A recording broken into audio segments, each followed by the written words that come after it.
Yeah. BX to the world. Turn the mics up in the lab. The Sports Jedi Network. The Smoke Sessions Podcast. Chemistry Lab. We under one roof now. Let's go. Yeah. The force just shifted, feel the paradigm bend. Sports Jedi Network in the Smoke Sessions blend. Let's go. True fan energy, gold standard theory, unfiltered conversation, make the whole vision clearly. Lights of brand lighters, whole galaxy lit. Most powerful sessions and we standing on it. Home of the Jedis and the sessions combined. BX energy shining while we changing the timeline. Locking coordinates, entering the lab. K-Dot with Nap God, cooking chemistry tracks. Kev got the vision, holding down the throne. From the garden to the interviews, now the galaxy home. Round table spinning with legends and stars. Executives talking while we raising the bar. Carlos Silva gave insight on the TNA rise. D-Lo Brown burning scripts while he dropping that fire. Mike Santana with that Bronx Boricua pride. Talking documentaries and the battles inside. Frankie Kazarian veteran game on display. Nick the Meth reinvented every move every day. Jody Thread bringing knockouts to Vision Heat. Janai Kai kicking demons 6 feet deep. La Leona roaring loud, Valentina locked in. Jayla Santiago ready for the spotlight win. Jack Cartwheel flipping dreams into reality. Tom Haney for narrating moments for eternity. Steve Mack, a militant Santino bringing control. Every guest stepping in leaves a mark on the show. Got holes in the corner, knuckle brew steady. PGH, Chris Sharp analysis always ready. Chef Dan in the kitchen watching every take flight. Austin covering in the May every Saturday night. Raindrops, wrestling knowledge, no gimmicks involved. Every topic we touch and gets instantly solved. NFL hit sticks, NBA crossovers, and MLB bombs. While the NHL cold covers, Octagon reports when the UFC pop. Social media buzzing cause the galaxy hot.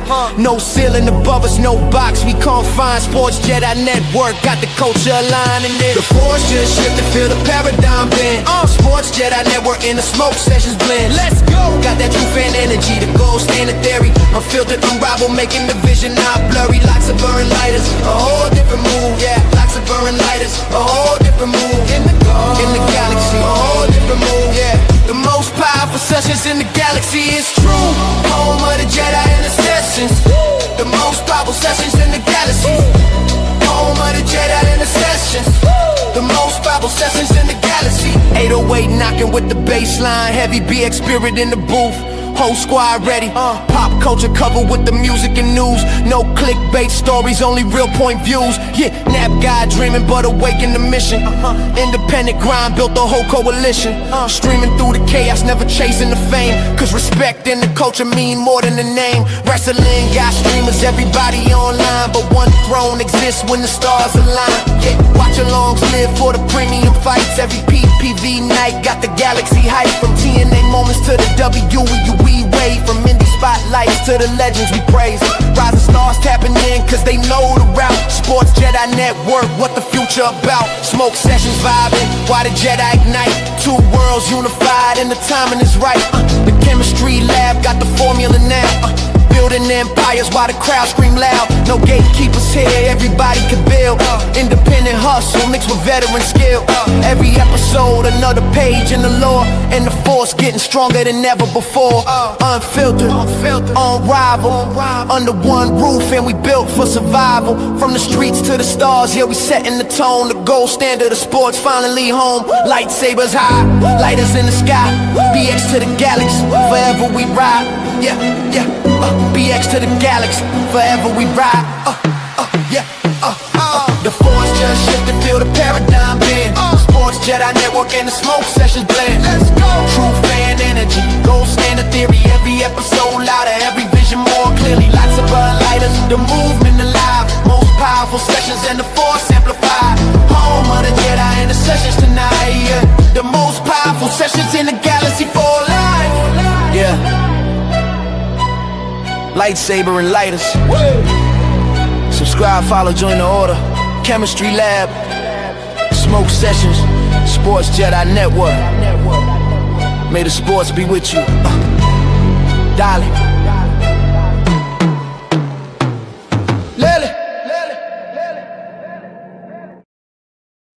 Ya tu sabe, dale. What's going on, everybody? How is everybody doing here on a Friday night? Live here on the Sports Jedi Network. We are doing the watch along of SmackDown and game number 3 of the Spurs and the OKC Thunder. We'll keep you updated on that. We're going to have the guys join us a little later from the smoke session. K. Dot at NapGod, as well as Haas Knuckle Brew. We will have the crew here and we will be locked and loaded. Of course, I'm your host, BS Sports Jedi Kev. Happy Memorial Day to all the men and women, servicemen and women that made this possible for us in this country.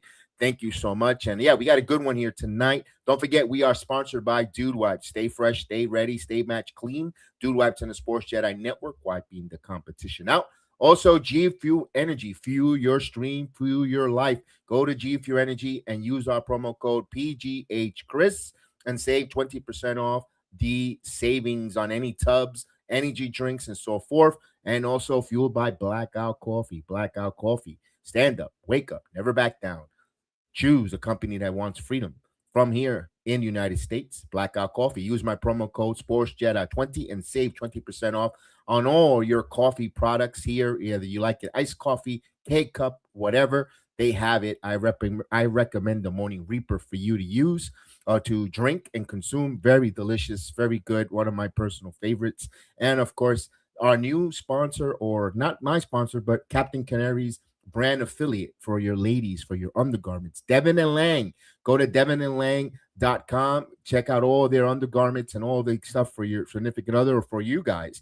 Of course, it's going to be a hot summer. They have wonderful there. We'll hear about them later on in the program. And use her promo code for 50% off, Courtney O'Shea, for 50% off. Devin and Lang, that's her new, and we want to get her over as well. She is the female voice of the channel, and definitely wanted to get her sponsorship over, man. So all the sponsors are in the books. Let us know where you're watching along with us. We got Samurai from Ohio. What's going on? Salute to you, Samurai. Of course, thank you for joining us here tonight. We got Friday Night SmackDown and Game 3 of the NBA Western Conference Finals. We'll keep you updated on all those things. We're going to be watching, keeping our eyes out everywhere, and anything that happens in significant throughout the course of the night. We have a Friday Night SmackDown. Here's the question. How will Gunther respond after being attacked by Cody Rhodes last week? Will the ring general sign the contract and make it official for Clash at Italy? Only time will tell. We have a WWE Women's Champion, Rhea Ripley, is going to kick off the show. And of course, this is the night of Saturday night's main event. Tomorrow night, I don't think the Sports Jedi Network will be doing the Saturday night's main event watch along, because I myself will be doing Game 3 of the New York Knicks and the Cleveland Cavaliers watch along.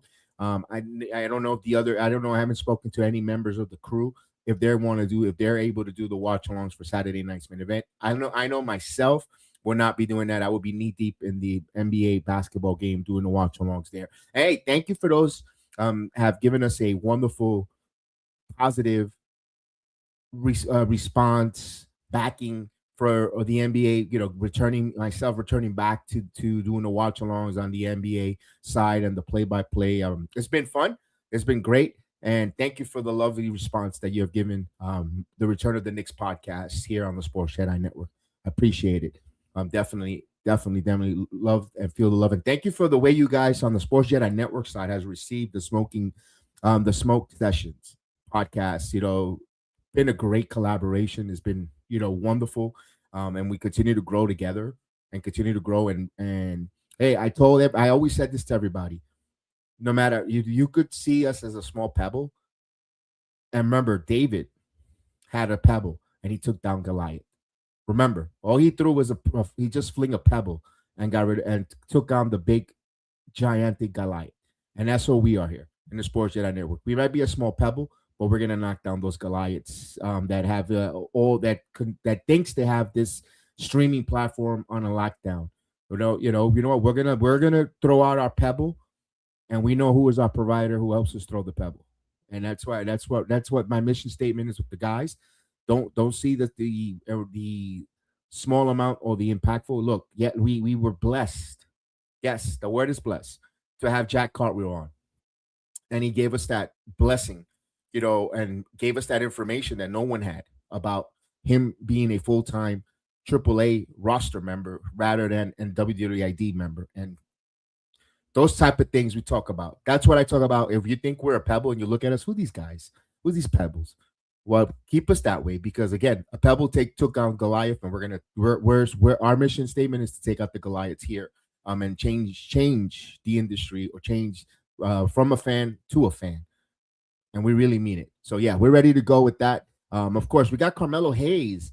I don't know if there's going to be an interaction, a promo, where he's going to be in the ring with either with Trick Williams and Little Yachty. Where does that go? What does that mean? Are we getting Trick Mello one-on-one coming up? Maybe, I don't know if it's too soon for Clash. I mean, they still got a week to build. I don't know if they'll make that official for Clash of Italy. Clash of Italy looks like a stacked card. Next week, that's going to be a really good card. And I appreciate it's going to be on a Sunday, but it's going to be an early afternoon Sunday where it's not going to be late at night. You're not going to stay up late, especially, with the non-holiday. The holiday is this week. That then AEW stepped in it with good luck, with a lot of luck. They've got their pay-per-view Double or Nothing tomorrow night, where a lot of people will be able to stay up late and stay long because, a lot of the majority of the audience that do work doesn't have to get up the next day. They mostly have it off so they could stay for that 6-hour marathon that they normally like to do on their pay-per-views. And that's going to help them. But for Clash of Italy, 2:00 in the afternoon, we'll be done by 3:00. Just hope that there is no NBA games running the same time, which I don't think so. Everything seems to be prime time when it comes to the NBA, so that's a plus for them. And we'll see how that PLE shapes out. We also got Tiffany Stratton. Now it looks like it's an open challenge. They didn't say anything much there. United States champion, open challenge. It is an open challenge. Boy, if you get Blake Monroe here, what a waste of an opportunity here. If Blake Monroe comes out for Tiffany Stratton, you're just gonna get the momentary pop, but no build. You're really gonna want Blake Monroe first night on SmackDown to win the United States title. I kind of want some storytelling. I don't want a quick just for aura farming at the moment. But hey, they're doing what they're doing. They know what they seem to be doing. So we'll see that. And we got Talla Tonga taking on Shinsuke Nakamura. We're finally gonna get that coming to a forefront finally after months of teasing. So that's the lineup for SmackDown. We'll let you know when game number 3 tips off. We'll keep you posted on all the updates and all that. And of course, the guys will be joining me shortly. They're in Kentucky. They're in the Rupp Arena in Kentucky. Here we go.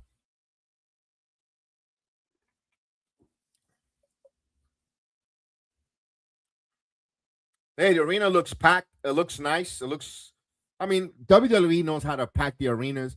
I see a lot of families here. At least they emphasize and showing standing outside at the courtyard, at the court inside the arena. A lot of families. That's what professional wrestling, with the news that house shows are returning. It's a great thing because a lot of especially for summertime, school's out. Your parents do want to take their kids to the wrestling shows. Don't go too crazy with these prices. I'm interested to see what the house shows, what they're going for, comparing to their rates before TKO purchased it. How much of I know there's inflation. Everything is inflated, except for people's take-home pays. But that's another conversation for another day. They need to make it affordable. As SmackDown's doing their typical rerun of what happened last week with the Royce Keys and Gunther. Now the match that led to that, they do a good job updating you if you missed it. Now let's see the naysayers, the guys that are always complaining, that calls everything. These guys wake up in the morning, they look in the mirror, and they find, and they just their first words of waking up and saying, "Hey," instead of saying "Thank you, God, for waking me up," they say, "Oh, boring." And I'm talking about Solid Monster and JD from New York. Those two guys, that's all they live on, boring. That's all they want. Everything for them is boring. But meanwhile, they never say at the House of Glory shows are boring because, hey, let me tell you something. Those shows are boring. I don't like watching it. The only ones I watch is Puerto Rican Weekend. Yeah.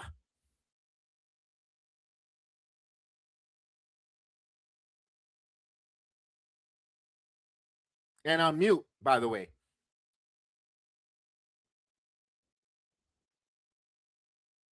All right, we got Gunther and Cody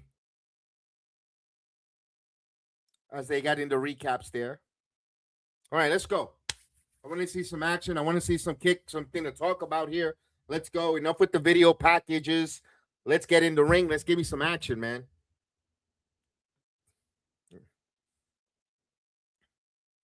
All right, so all three members of the MFTs are together. The Talla Tonga, Tama Tonga, and Solo Sikoa. They're all wearing black. Or are we going to a funeral? They were supposed to wear that for the gingerbread man. Look at Tiffy time.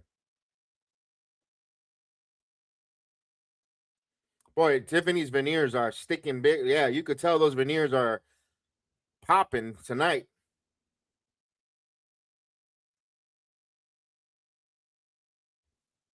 I don't know. I'm gonna go on. I'm gonna wait for the guys to come out, but I'm gonna make a statement.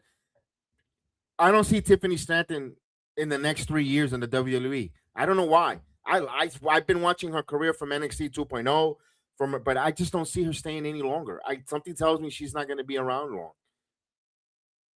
All right, we got Rhea Ripley kicking off. Here we go. We haven't seen her in a while.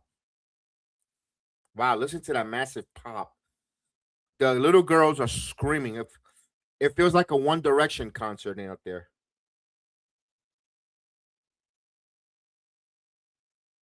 Wow, that's a loud pop. Samurai, you hear that, Samurai?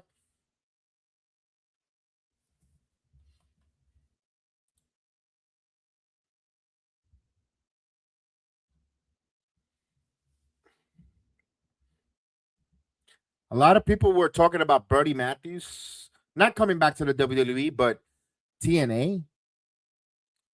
Is he a free agent that I know of? I had no idea that his contract. And if he was to be a free agent, you wouldn't think Tony Khan will put a injury time back on that shit. He hasn't wrestled for almost 2 years. Man, that man don't let those talent go nowhere. He'll sign everybody and their mother, but he'll add injury time to everyone. Knowing that if any of his toys or any of them people that he's got in Guantanamo Bay gets any interest for any other wrestling company, he adds service time always. He does that. Nobody talks about that though.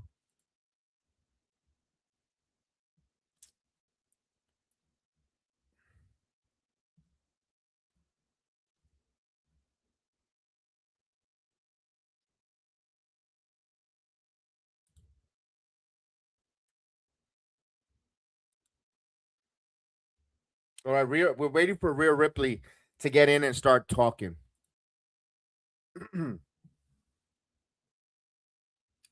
And I'll start getting over the to let you know what's going on the NBA side. I know the guys from the smoke session wanted me to put also as well as the NBA. Of course, let's talk about it. Let's watch along that as well. Of course, we know that K Dot is a huge Spurs fan, so we could be having an interesting finals coming on. No international feed for me tonight on Dawn. I've got it on the USA Network tonight. I normally have the international feed. Tonight, I just didn't want to go through the whole setting up and it's just become lately. It's become a chore. I'm gonna keep it a buck. Even with a VPN, is becoming a chore. With the way they zap it and all that. As Rhea Ripley says, she's itching for a fight. How are you watching? Normally, I run it at the same time on the Discord where we could see it. That's another one. Also, I was out. I just got home about an hour ago, so I just didn't have enough time to set up. I do apologize for that, though.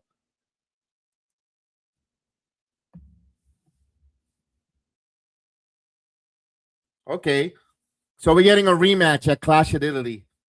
Yo, that Clash is stacked. So are we actually going to get a 7-card match?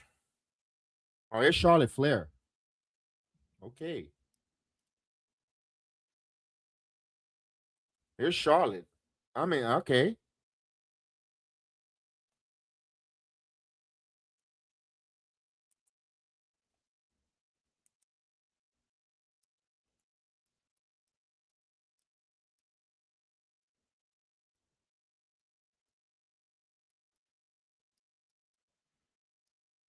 Oh, they're gonna team up in a 6-woman.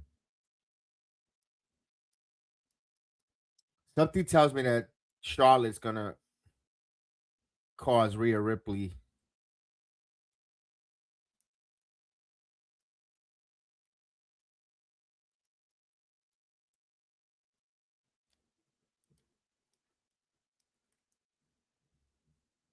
Okay.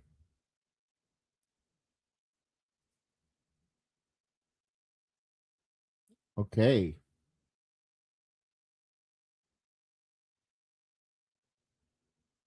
Oh, they needed her help last week, and Rhea wasn't there. Interesting.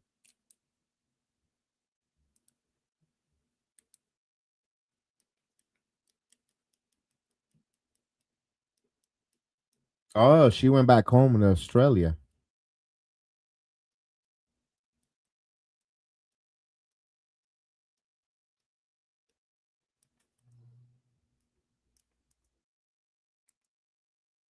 Here we go.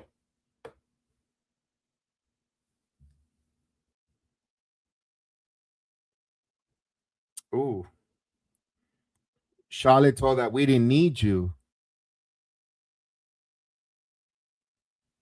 Now she needs her. I see. I think. Uh-oh, these ladies are not getting along. Somehow, I think there has been a format change. Hi, Heather. What do you mean? Explain to me the format change. I'm confused. How you doing? First and foremost, forget about all that. How are you? That's the most conversation. The best. First off, hope you're doing well. Got Heather right in the building.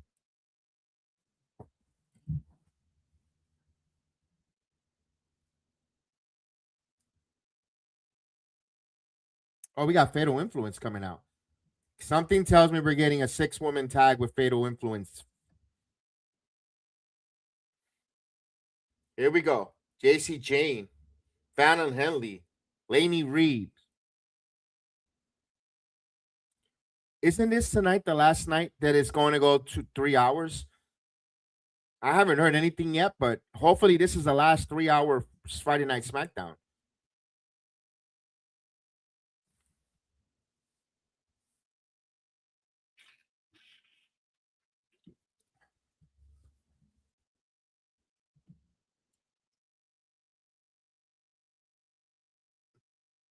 Here's the boost. I'm confused. Yes, I've been busy. Went on vacation a week or two. So no yeah, Discord we're gonna have it, but tonight I got home late. I just couldn't want to set it up with the VPN. It's because I will continue on the Discord, but not tonight. I just didn't want to. I was I said the same thing to Dawn. Dawn asked me the same thing a few minutes ago. No, we will still be on the Discord just for tonight. It just doesn't work for some reason. Every time I try to stream it there, it worked for a little bit and then it doesn't. It just become a chore. But no, I will be we'll be back on there. No Monday Night Raw though. Monday night, not this Monday night, because I will be back on for the month of for the next month. In the month of June, I will be doing the basketball watch along. Yeah, yeah, no, I'm doing the NBA basketball until that's over. And there won't be no TNA if the games are on that night when the either Raw, SmackDown, NXT. The right now I gotta finish the NBA first, and I because I have to do that. None of the guys. I got a lot of guys, and none of the guys want to do the. We don't want to do the watch alongs. When we got an expanded roster, nobody wants to do the watch along. So for the wrestling side, so if I'm gonna do my basketball. I can't be in all the streams. That's the only thing that's a little bit of a chore for me. Well, the lights went down a little bit.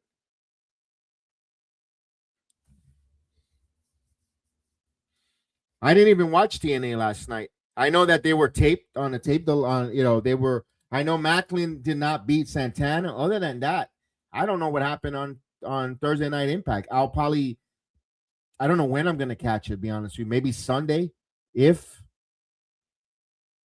because I have a super jam packed weekend. I mean, We got tomorrow. We got a special guest, Jeff Lippman, coming on. We're gonna talk about the legal side of of wrestling contracts and if do they unionize, not unionize. Of course, with our weekly wrestling, and then later in the evening, I got game number 3 of the Knicks and the Cavaliers. No Saturday night's main event either because nobody wants to do Saturday night's main event either.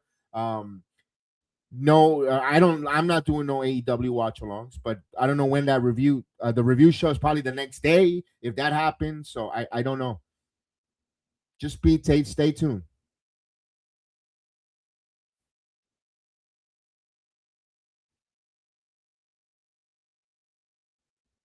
Oh, he's ready.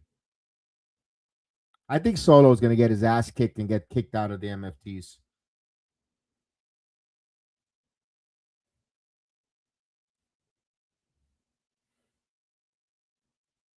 Wait a minute. Here's Royce Keys.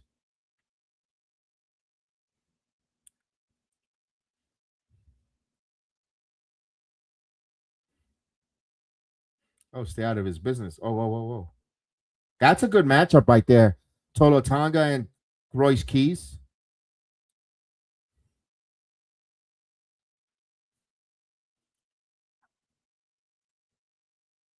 Well, because we're family.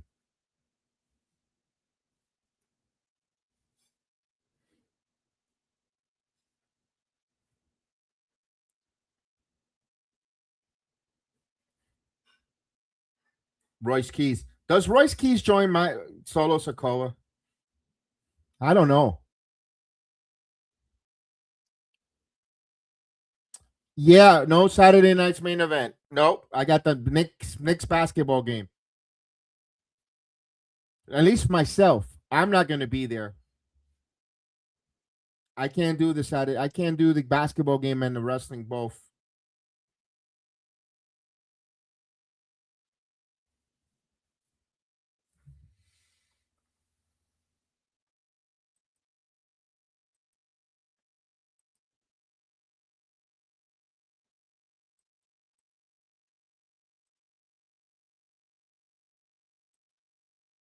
I like, you know what? Talla Tonga's music is a little interesting.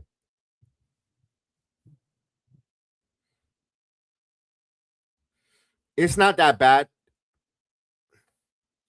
I kind of like Talla Tonga's entrance theme song. You know what? Not a bad one. It's not the greatest from Def Rebel. I've heard worse. Royce Keys leaving the AW to get stuck in another faction. Good luck, Hobbs. I don't know. He's right now not in no fashion yet, but he's in a vortex. He's in a vortex of a couple of guys that could make you raise an eyebrow in Solo Sikoa and the whole Jacob Fatu situation. Hey, he got to main event SmackDown last week. You know, so far he's on television. He even if he's stuck in another faction, he's at least he's on television right now. Not like not in catering. So it's a little bit of a step up, but let's see where they go. What is he? Just what month number 5 in his WWE contract? Yeah, we'll see we'll see where he's at in September. If he's still doing the same thing, then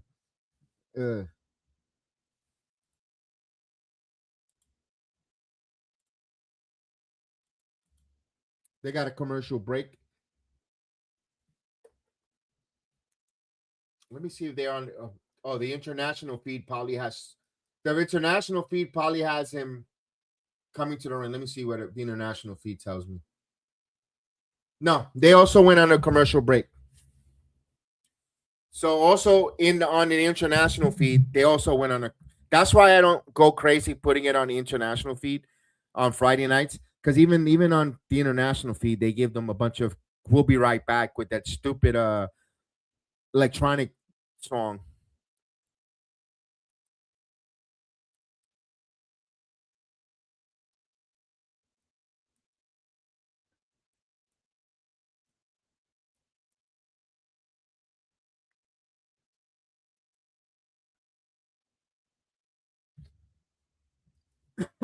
Excuse me.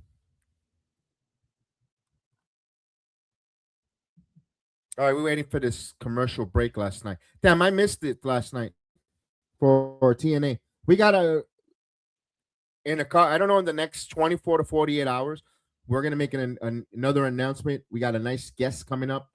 Just got the finishing touches to confirm our guest, a very important guest we're gonna be having in the next in a couple of days. Not just the smoke session and the Sports Jedi Network. We also got, I believe, June 10th, and I'll let K Dot elaborate even more on that one. We got the Godfather coming on. We're gonna have an interview with him. We just had an interview with Jack Cartwheel. Jack Cartwheel revealing to us that he is no longer a WWE ID prospect, but he is now signed full time to AAA Mexico, AAA WWE AAA, and now once he comes back from his injury, he is a full time AAA talent. So and he's hopes and aspirations to get on that Triple Mania card to not only probably take on the Mega Campeon or the Latin American, but Jack Cartwheel, full roster of AAA, and I appreciate him for joining us and definitely giving us the time, man. That was a great interview. That was a great interview with Jack Cartwheel. Very humble guy. Very humble, very humble. You could tell that the guy is humble. He's about one thing and just perfecting his craft. And then, once I got of him, I was a fan of him, and it just took my fandom to another level. To another level. Wow. He's just that much of a, yeah. And then speaking backstage with him, great. And then we saw our homegirl, our channel's friend, who we throw 1,001% behind. Janai Kai had that Ring of Honor opportunity championship match against the champion, La Virtuosa, Diana Perrazzo, last night on the Ring of Honor Club. I don't have Ring of Honor Club. I don't want to know the results. I'm going to try to look for that specific match to see who won. And I haven't really searched because I've been out. I had my nephews in town from Chicago. We went to see them, and I wasn't really stuck on the checking and looking around the match. But Janai Kai, I know she's got a busy weekend coming up too on the independent scene. So yeah, friend of the shows. I wanted to shout her out. The Kick Demon, one of the best out there. All right, we're coming back here, and whoa, Charlotte got an extra. Hey, look at those abs. She got those abs nice and tight.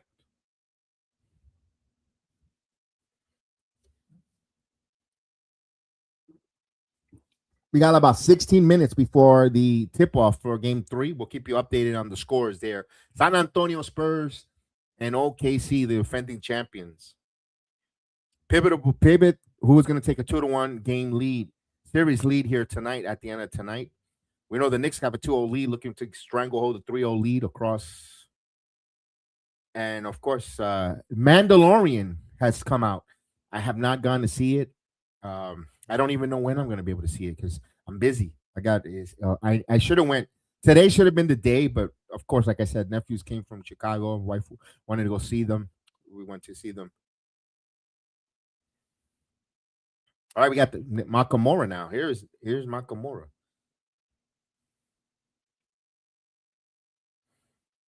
I guarantee when people in Lexington, Kentucky bought these tickets, they didn't expect to have Shinsuke and Nakamura on the card. Here we go.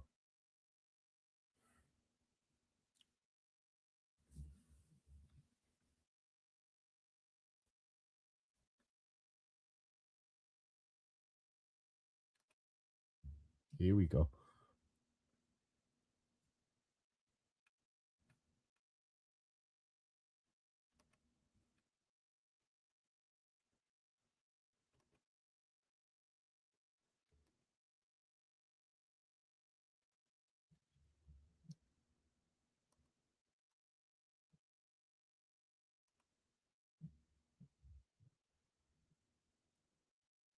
I still think one of his entrance. You see how important music in an entrance of a wrestler is. Nakamura hasn't really been presented as a real good. You could kind of. I don't want to call him an enhancement talent, but you could say he could have been represented as a little bit of an enhancement talent in the last year, 2 years in the WWE. But with that introduction, that entry with the violin and that whole, it just makes you see how important Nakamura.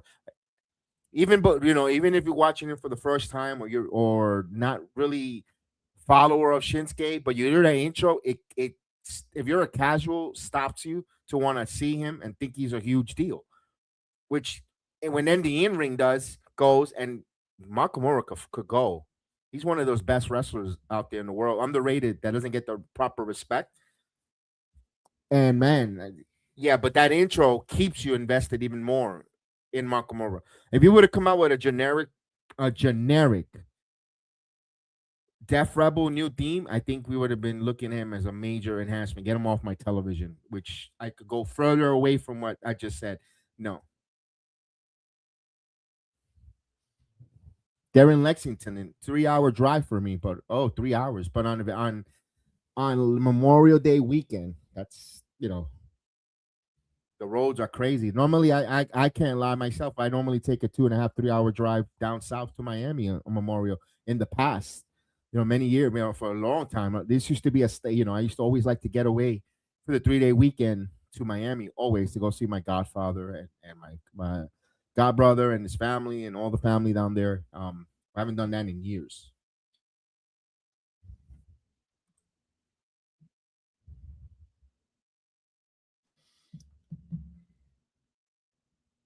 So there was a big nothing. It was a nothing burger, in my opinion, and that's just my opinion, ladies and gentlemen. When it comes to Ludwig Kaiser with the altercation, attorney filed that he could still and will be able to travel with his obligations for the WWE. So he's able to go out of the country. He's not a fleeing the country threat with his passport revoked. He can still go to Mexico and do work and still work AAA. He had a misdemeanor battery, assault charge, whatever. He just got into it. Long story, he got into an argument, a fight. He got physical with someone in an elevator or whatever. Who he said, she said, until the full truth comes out. If we ever hear the truth or just gets wiped away, whatever. It's just a fight on the 12th floor in an elevator. I already know which building that could be in Orlando, residential wise. Like, wow, there is not a lot of tall buildings here in Orlando with elevators.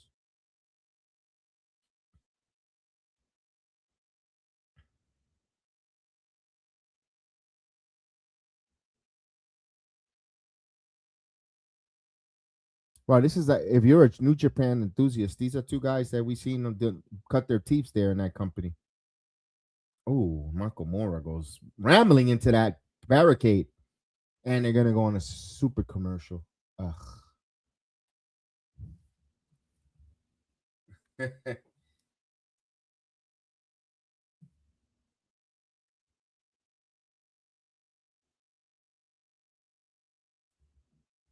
All right, they're in a break. They went to a commercial, one of the many commercials. But I expect that from the USA Network. I am disappointed with what we get, the slop that we get on Netflix. Ugh.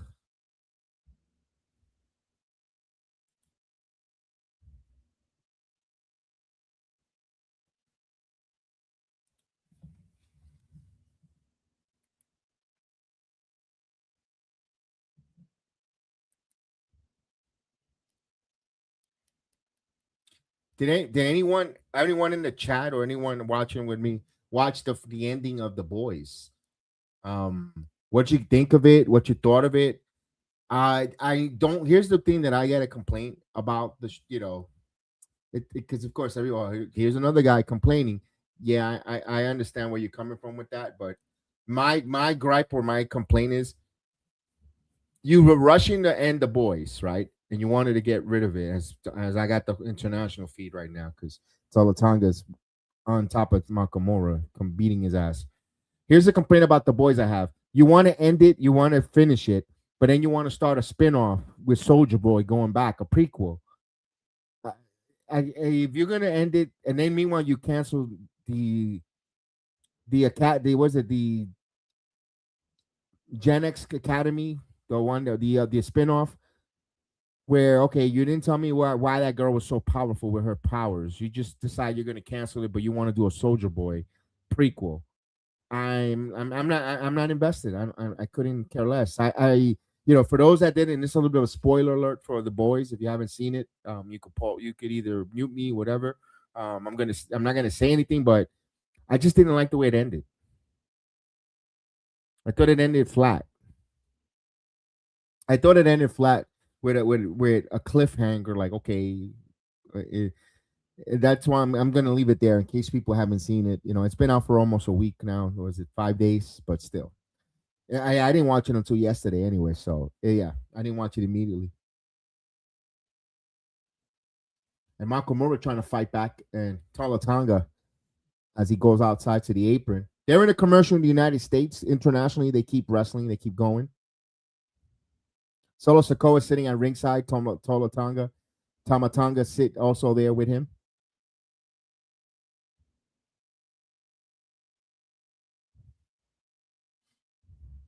Now I'm hoping to God next month when they do the European tours, these damn VPNs don't start acting stupid.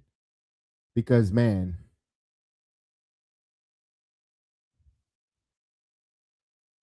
and it's gonna be in the right time because I gotta renew in July for if this VPN doesn't work, I am not renewing my VPN. It's not gonna be if they zap it. Here we go. They're coming back from commercial.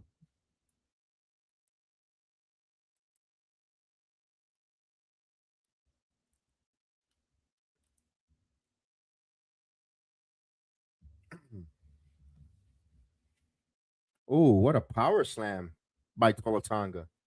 That was impressive. He's gonna set up now for the choke slam. Oh, wait a minute. Armbar.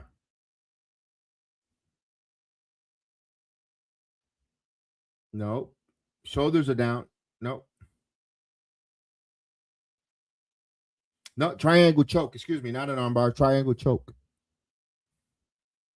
Oh, look at this. One hand power slam. Let me see. Nope. Oh, he's got a guillotine. He's got a guillotine choke there, Nakamura. But Tonga, no. Nakamura reversed it. Nice. Chop those legs. Come on. Chop those legs. Come on. Stay on him. Nakamura now. Crowd's invested. The crowd's invested. You hear the crowd clapping, trying to get Nakamura rallying. There's some nice kicks. There's those. Come on, keep it up. Keep giving those kicks. Nice kicks to the chest. Those Daniel Bryan type of kicks. No. Oh, beautiful step up in Shiguri right to the side. Come on, Shin.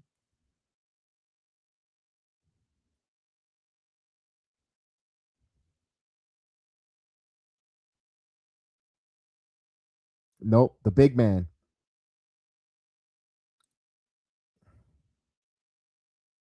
Oh, just missed. Keep chopping on his legs and the back of the hamstring.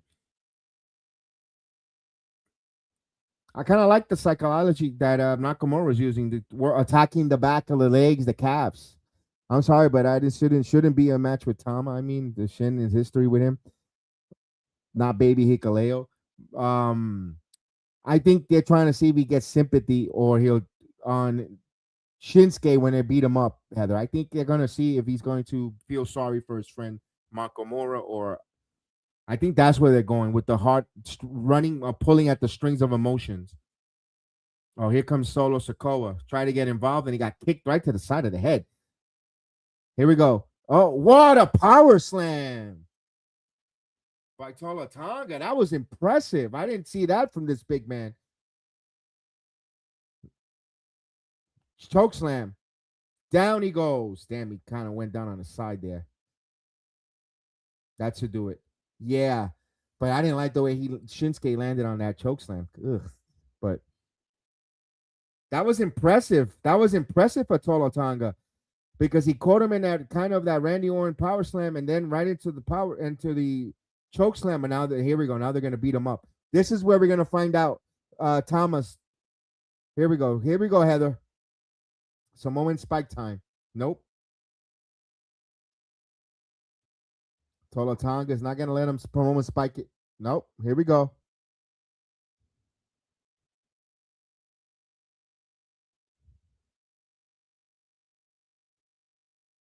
Oh no, he hit and blade himself. Oh. Oh, wait a minute. Talla Tonga. Instead of okay.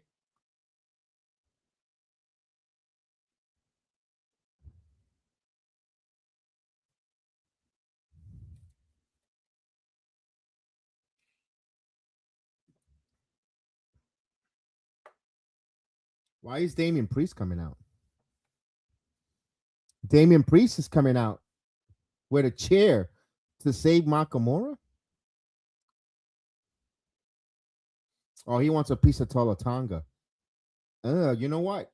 Damian needs something. He needs another obstacle and to team up. Not to team up, to go against, because Damian hasn't done shit. You can't wait until Mike Santana comes to the WWE to have a wrestling match with him.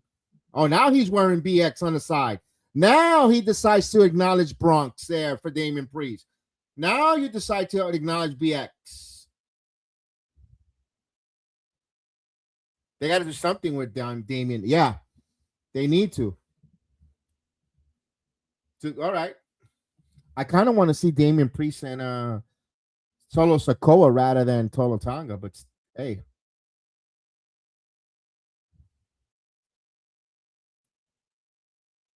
He started putting on his length of his pants, he's got BX on it. It's about time.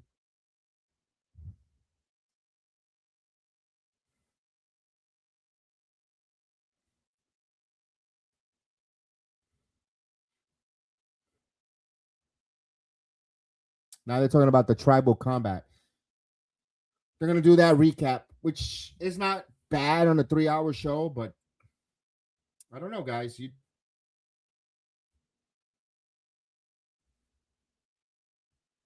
I see what's going on.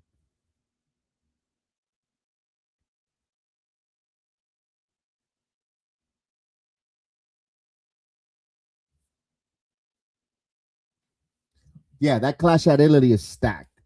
So they're gonna do this again. The first hour on ESPN. I'm gonna be honest with you. I know what they're trying to do, but I don't like it. Like, first hour on ESPN, that means they're gonna load it with a shitload of commercials, which they're gonna do it anyway on the PLE. But can we just leave it on? If they haven't bought it, if anybody WrestleMania now Backlash, I hope Clash in Italy is enough. 3 strikes and you're out. I don't want to see no more the first hour on. If you either by now, if you're either gonna get it, if people are either gonna get the app already or they're not. That's the way I feel. They should do this in the summer months when yeah. What's going on, Chris? Salute to you, Chris, on the X app. Salute to you, man. Thank you for retweeting, reliking. Appreciate you guys.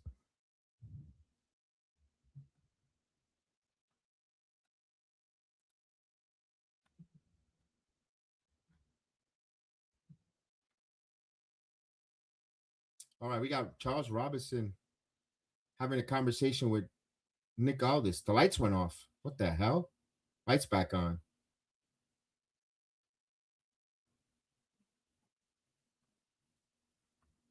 Cody's in the building. Ooh, I can hear the ratings drop.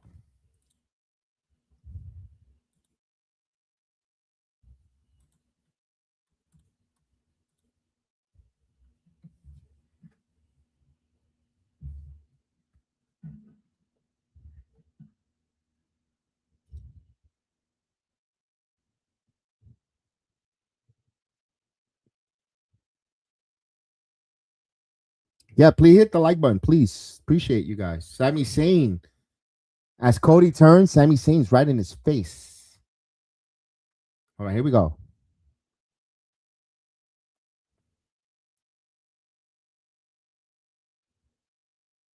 Oh, if any now Sami Zayn wants to give advice to Cody Rhodes, because if anybody knows how to beat Gunther, it's him. Thanks, but no thanks. I think Sami Zayn is going to cost Cody Rhodes his title.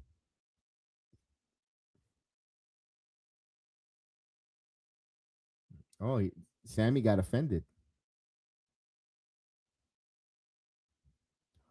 All right, we got tip off coming up. San Antonio and OKC.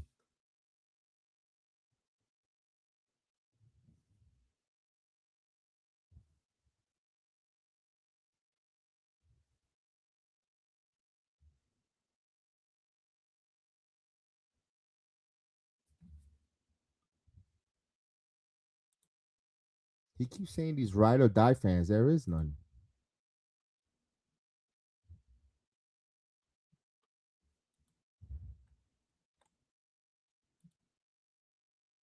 Oh, Cody's right there. Say it to my face. Ooh.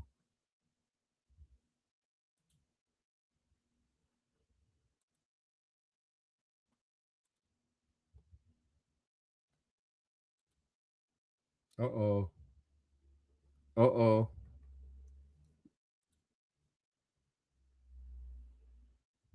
He needs a match. Cody wants a match with Sami Zayn. Cody wants a match with Sami Zayn. I'll take that.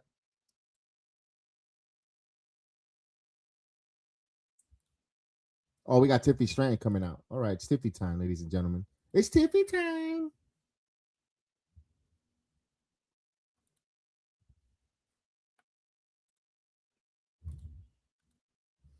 Okay, I mean KO comes back in his Puppet Master, reunites the feud with Cody because that was a good one as champion. First, we got to make sure Kevin Owens' neck is ready to go because when you want Kevin Owens to put him in that feud right away, he's got to be 1,000% ready to go with no doubts, ifs, ands, or buts. So I don't know about that one. If you want to put Cody immediately with KO, I mean I do want to see Kevin Owens back. I'm hoping for Owens to return. We got a Tiffany Stratton open challenge here. While the internet or the streets are saying that it's going to be Blake Monroe. Do you really want to have Blake Monroe wrestle here on a Friday night SmackDown as a debut against Tiffany Stratton of all people? That's a premium live event match, but they're willing to go. We got 1,000 viewers watching us here, so appreciate everyone all across all our platforms. All our platforms. Thank you to YouTube, on Twitch, Kick, Truvo, and of course on X. Appreciate you. Enough with the open challenge. This is setting so old. Yeah, everyone's using that open challenge format. Everyone is using the open challenge format. I guess they're keeping a mystery. Here's the problem when it comes to the open challenge, Heather. When you really got something special, when you really got someone that it's spicy or debuting, it's gonna go like a fart in a loud building. You're not gonna hear it. No one's gonna care about it. Like, all right, and that sucks because you want to make when that open challenge or that secret or that newcomer, new debuter, call up, whatever, you want it to feel special. And now it's just you're gonna get desensitized, and you're gonna feel like, oh, all right, that sucks. When what the problem with professional wrestling, they overplay the same things over and over again. They don't let things just okay. They don't know when to give you enough, just enough. They overstay their welcome. All right, we got a timeout here, and San Antonio started off the game hot. I believe they have a 10-0 lead, so I know they call a quick timeout on the Spurs. We'll keep you updated on that game. And I know the guys will be coming on shortly, and they'll be talking about that game with us as well as we do SmackDown and all that good stuff here on the channel here tonight.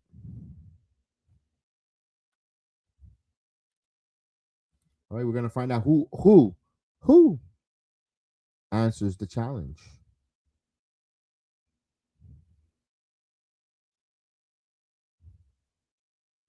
Wow, I did not see this. Did not see this coming. Although I don't really watch it, but I see on the internet we got the quintessential stud muffin.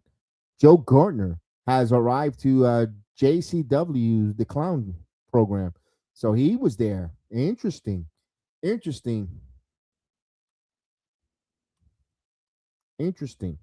That's a guy that as a manager with the way he gets on the microphone and speak, I know he could be a little bit, out there with his comments. And if you watch some of the old ECW days with Joe Gardner, was just one of those lethal talkers. Would have been a nice addition for someone who needs to get over as a manager. I'm a big proponent wrestling all across WWE, TNA. Although they have George the Iceman, NXT, they need managers, valet managers. They don't need to overflood it. Not every swinging Dick and Harry should have a manager, but they need at least a couple handful of managers. You can't have Paul Heyman be there forever.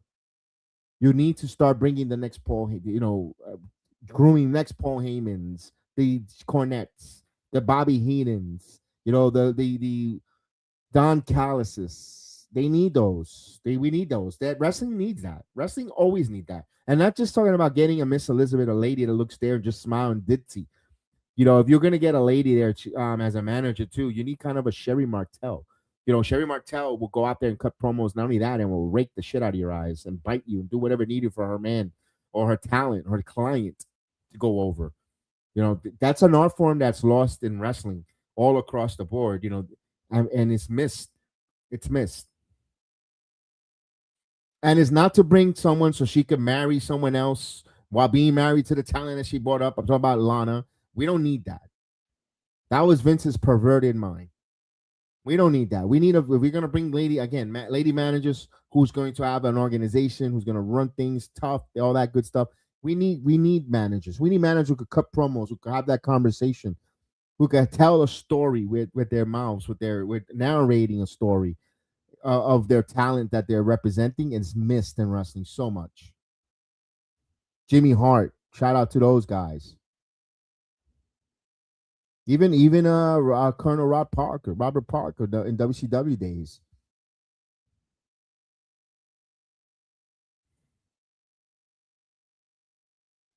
All right, we got a backstage with the MFTs. We got a 10-0 lead, and San Antonio locking down the defense, but we'll keep you updated on that. There's a turnover. Wow, look at that. OKC turns it over, make it a 12-0 lead. Oh, he's got to handle Priest on his own, huh?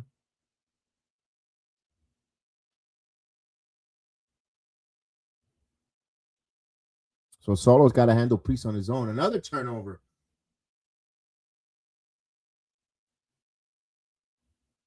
15-0 San Antonio starts the game.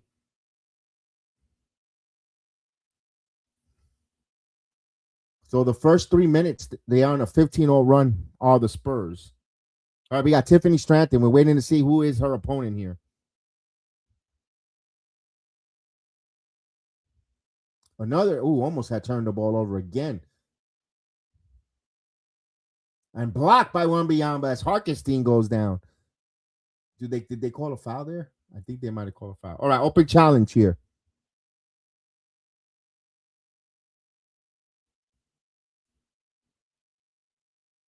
Oh, one half of the irresistible forces. Is it Nia Jax?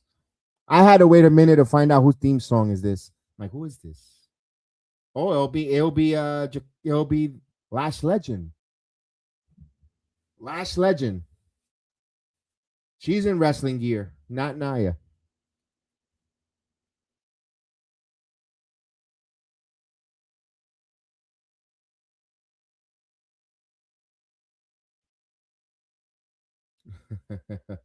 They're gonna end the nostalgia tour. We got 1,300 people watching. Appreciate everyone.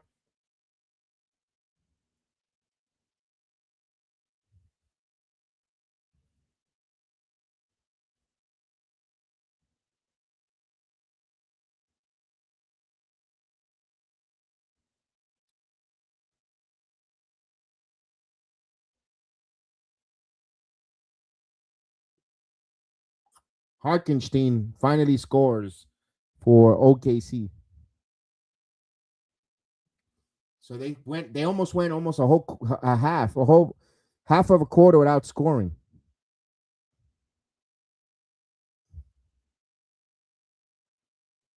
All right, so we got an open challenge. Lash Legend. Lash Legend.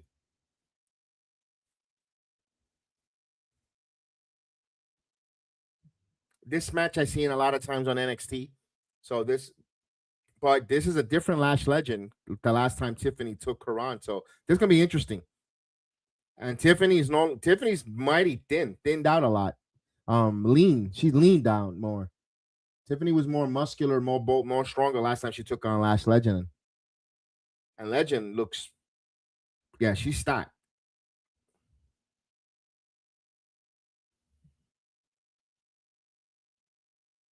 Oh, nice cartwheel by Tiffy.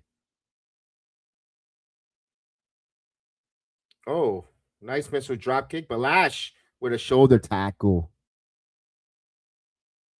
Okay.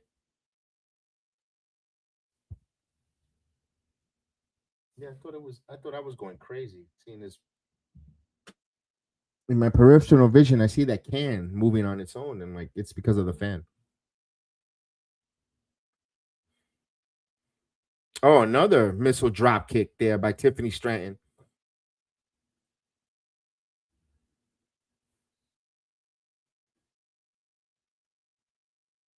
Oh, that was a little sloppy almost there, Tiffy. That she fixed it in the air, but I thought she was gonna get her foot caught on the rope. I was like, ah.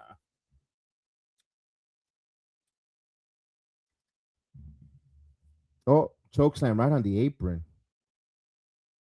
Oh, they got this referee from NXT. All right. And Manny Fernandez. Not Fernandez. Yes, Fernandez is his last name.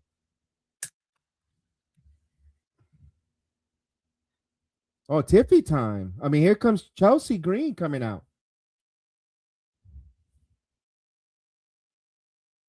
Chelsea. Nah, they took a break. Why did it take a commercial with Chelsea coming down here? All right, so shout out. Let's go.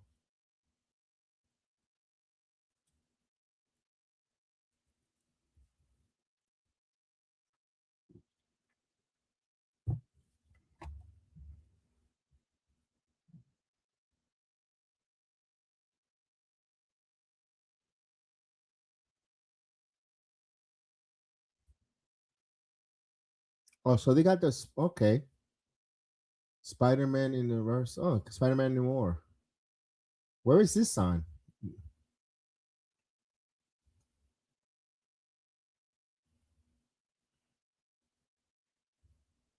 But Nicolas Cage, at all people, I don't know if I'm gonna get into this.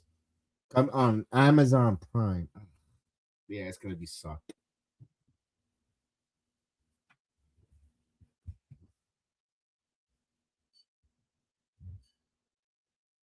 All right, we got a commercial break on both the NBA and on the wrestling.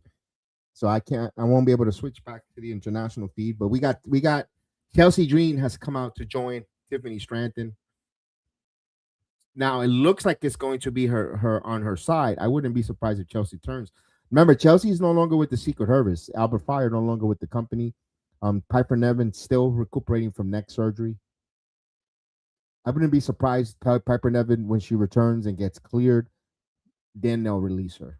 It just if they did that to others in the company, wouldn't be surprised they do it to Zoe Starks, Santo Escobar. Piper Nevin wouldn't surprise me one bit either, which kind of sucks.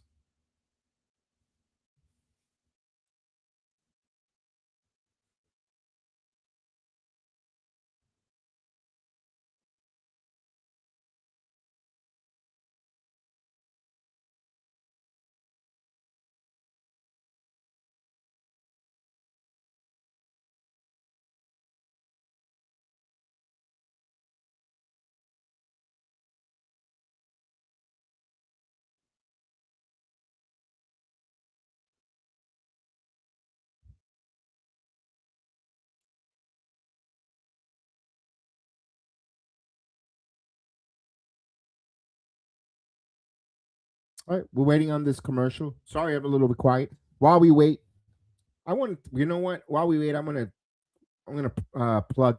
You know, we all know Canary. If you know her on the YouTube stream or whether on X, she has been tapped on her shoulder as becoming a brand ambassador for Devin and Lang.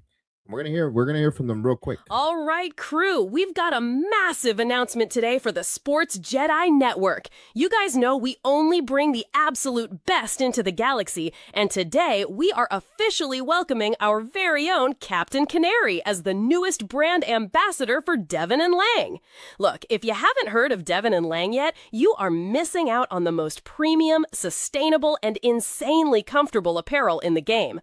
We are talking about their signature ergonomic ergonomic, anti-chafing boxer briefs made from Tensile Modal.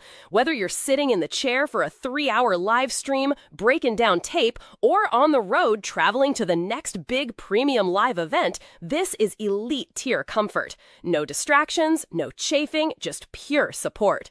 And because the captain is hooking the Sports Jedi family up, we've got an exclusive deal for you right now. Head over to devonandlang.com, load up your cart, and use the promo code Courtney O'Shaw at checkout to slash 15% off your entire order. I'm telling you, treat yourself, upgrade your gear, and support the network. That is code Courtney O'Shaw for 15% off at devonandlang.com. May the comfort be with you. Premium comfort meets the Sports Jedi Network. Captain Canary approved. There you go. She's a brand ambassador, the female voice of the Sports Jedi Network, Captain Canary. You can follow at Hey, it's Canary.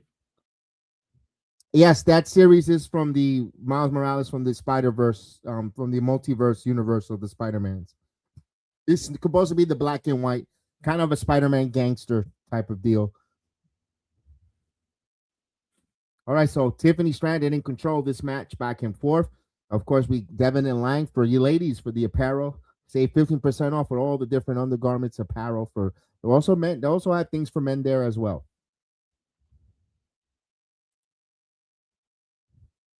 Nicolas Cage. Yes, Nicolas Cage was the 1940 version of Spider-Man. Here you go. Oh, nice stunner by Tiffy there on a ham. Okay. Kick that too. Yeah, so Nicolas Cage got to play, which never was released, Superman, and then now he's going to play a Spider-Man character. Interesting.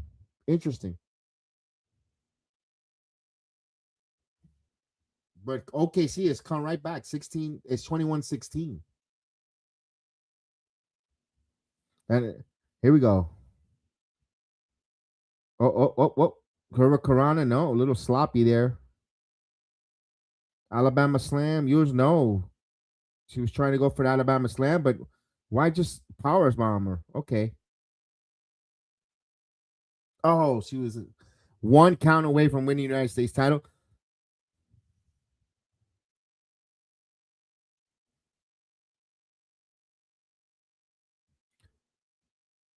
Trying to go for a finisher. The last extension. Crucifix bomb. Whoa.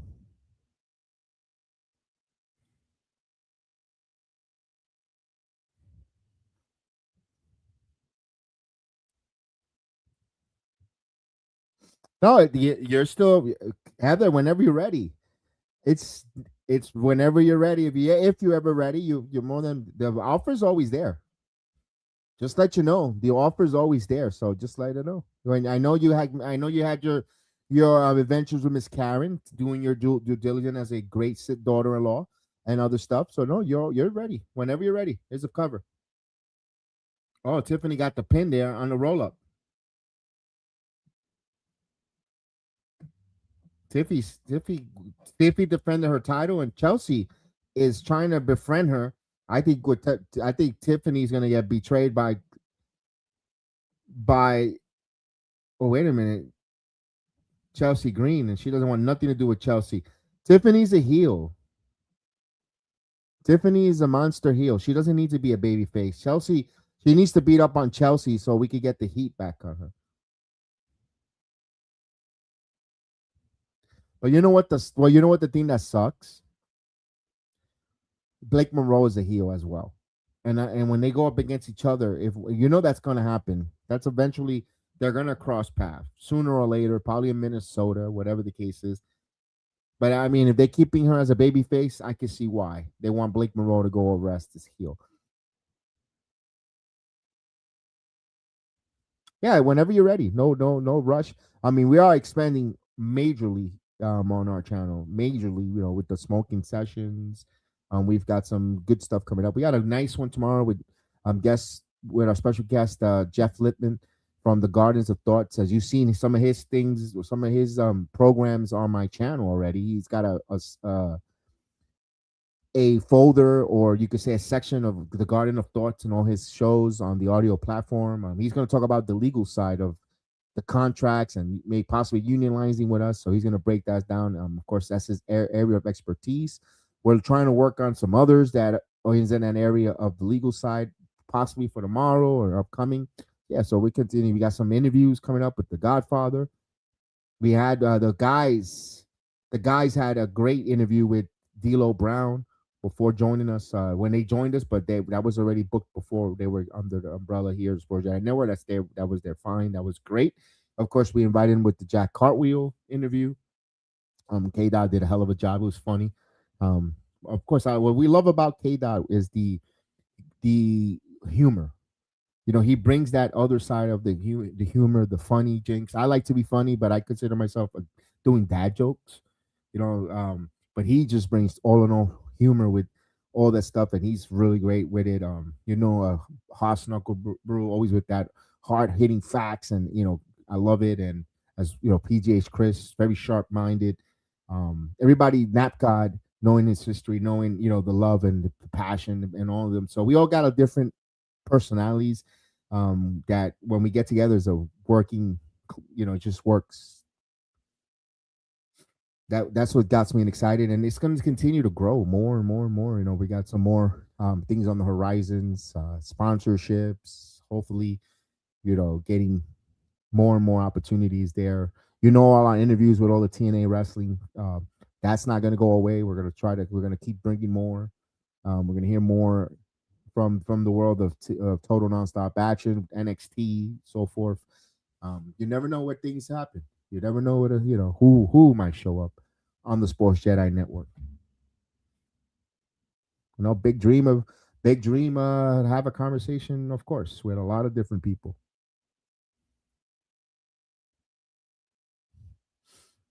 We might have someone who's been a champion 16 times. I don't know. In next month. I mean, I who knows?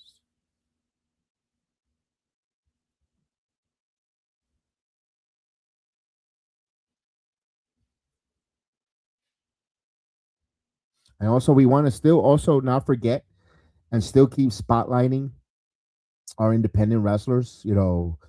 Just because we have gone with talent that's either Hall of Fame, borderline Hall of Famers, or current rosters on current major wrestling rosters, we still want to show the love for the independent wrestlers to bring them on. Especially for me and Chris, and I know for our Latinos, for our Latin independent wrestlers across the aisle, Puerto Rico, and Latin descendant, we want to continue to give them a spotlight, and every independent wrestler, but we never forget about them. But they have to also put their part and answer emails, be on time. When they commit, say, hey, I'm going to be on your show, not cancel 10 minutes before they're scheduled to join us. I have had that in the past, and I'm not going to call any names out, but I have been hyped up, get that to do all the thumbnails, video descriptions, getting ready. That's why I don't do it live. I record them, then I'll air live. Like when we did Jack, and I knew Jack was going to be serious about it. Mr. Cartwheel was going to be serious about it and come on with us.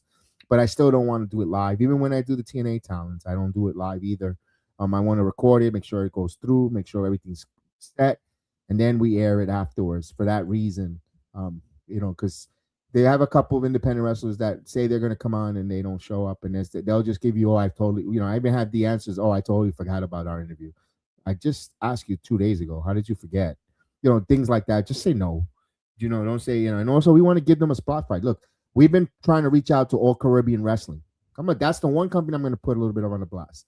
I've been asking All Caribbean Wrestling, their talent, their headquarters, hey, we would love to have a conversation. I know you're getting up and running. People know. We would love to have any of your representatives there. We have a couple that they just don't call, no show.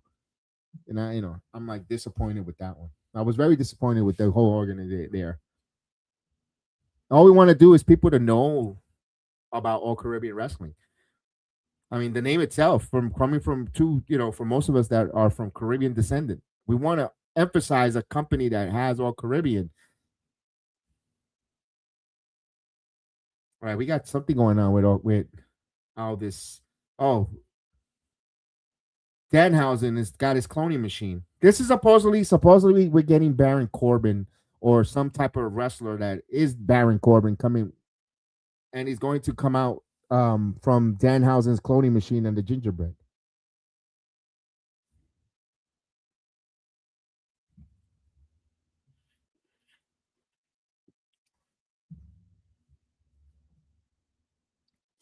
So Danhausen is causing power issues throughout SmackDown.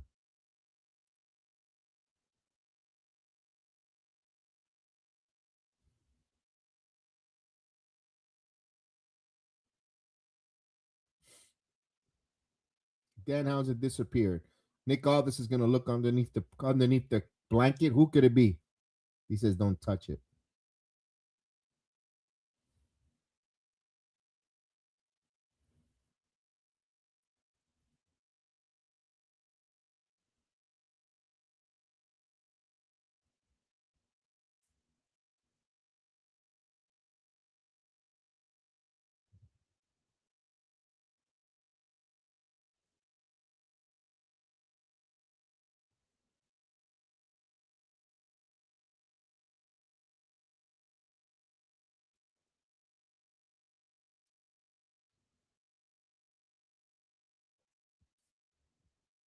They're talking about Danhausen and the Knicks. Kit Wilson and the Miz.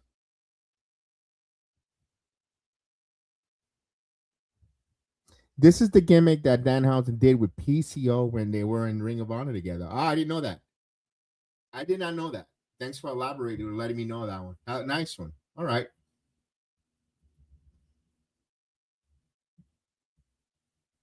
What is Kathy Kelly wearing?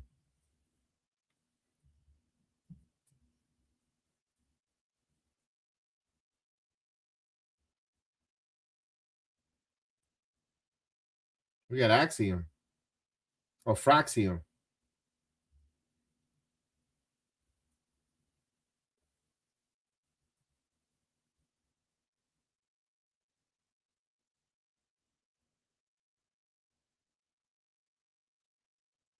Oh. Oh. He said if you're such a big Cavaliers fan, why you're not at courtside? Oh, damn.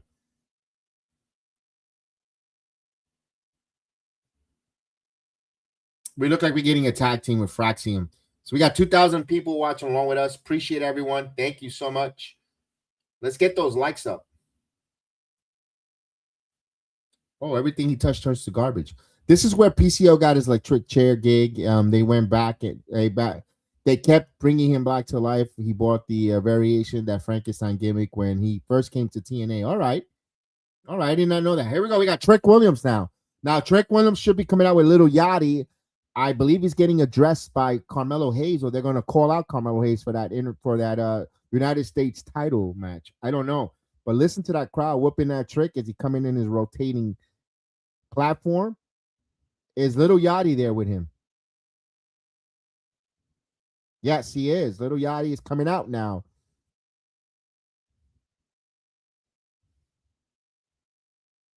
Not for nothing. I know PGH Chris made a great tweet, mentioned that Little Yachty has not overstayed his welcome as a celebrity in the WWE. And I totally agree with that statement. Yachty, I'll be honest with you, I wasn't a big fan. I was rolling my eyes. Wow, when he first came out and hit the voice from Yachty, getting in there and with the what and getting the crowd. But as time has gone, Yachty fits. Yachty has not overstayed his welcome, not overdoing it either. He's also a pretty good seller, man. When he receives a bump from the talents, he sells it really well. He registers it and sells it where you're like, man, he fits. And you know what? A talent from the music industry, non wrestling world has really fit in. Other than Logan Paul here in 2026. Finally, Trick and Mello, but does Mello get buried here? I mean, Mello is now nowhere near he's nowhere near as Trick is over. Now he's on the mic. Huh? Okay. Uh-huh. I like it. There you go. I say this. The day that Trick Williams takes on any one of the world title champions one on one in a big card like a WrestleMania, Royal Rumble, SmackDown, I think I need Booker T to do the introductions when he comes out. I think that will be cool. All right, we got Yachty on the mic here. 31-26, San Antonio with the lead as the first quarter is winding down.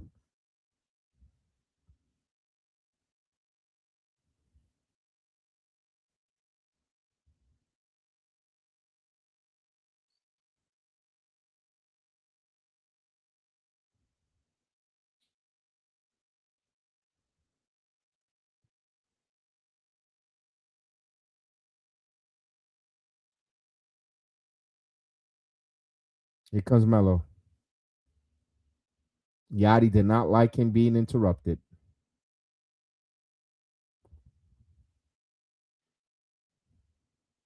So is Melo coming out feeling like a heel?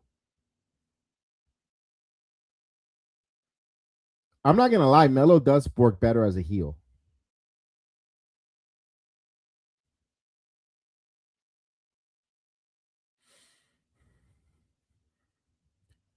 Trick Williams used to be Melo's hype man in NXT.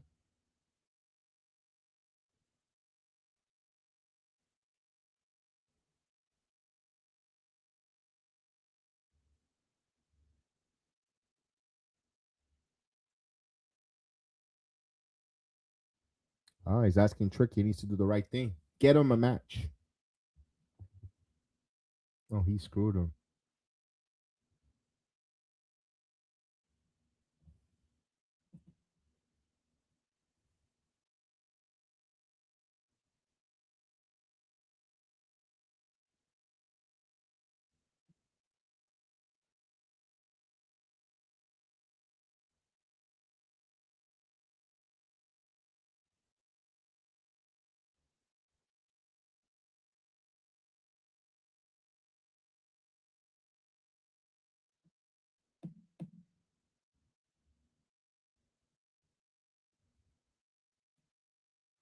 Melo is trying to butter him up to tear him down.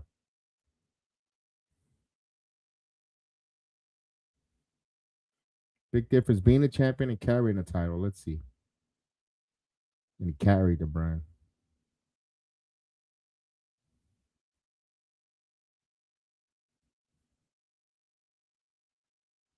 And now I got the crowd on his side. So he's cutting a babyface promo. He came out as a heel, but now he's like cutting a babyface promo. I am a little confused. Give the people what they want.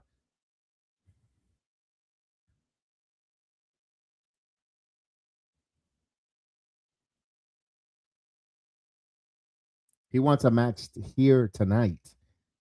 Now putting Trick on the spot.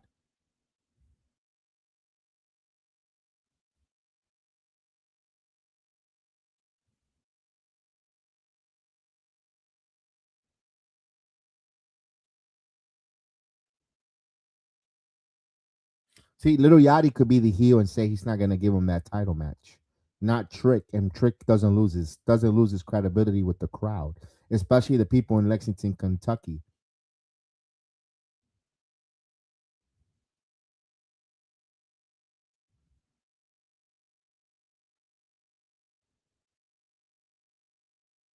Oh damn! He said, "Can anybody here understand what you're saying?"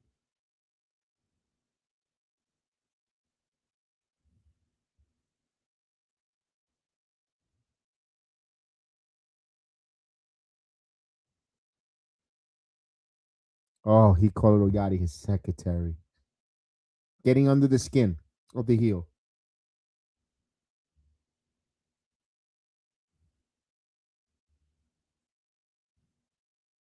He's trying to get in his head. Oh, he called them always playing better at pleck and fiddle. That's what they used to say about. They used to call Trick Williams ball boy in NXT when he used to come out with Mello.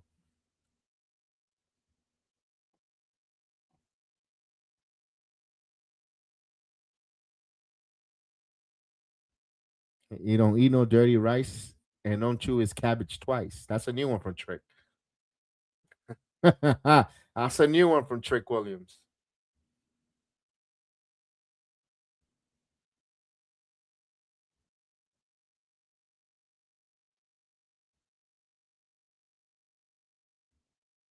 Space and opportunity. Let's go.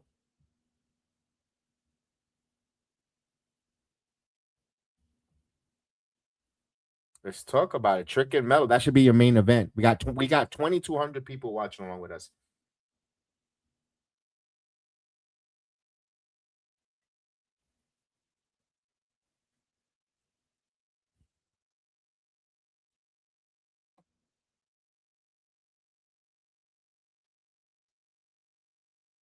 Oh, the ass whooping is on the house. You got a freebie Friday.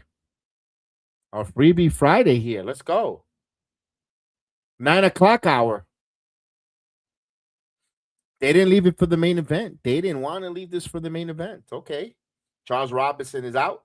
They're gonna go to commercial break. But over here we got 31-29. OKC with the possession. They could tie the game. SGH just puts them ahead. OKC takes the lead. So OKC hits a big three right there.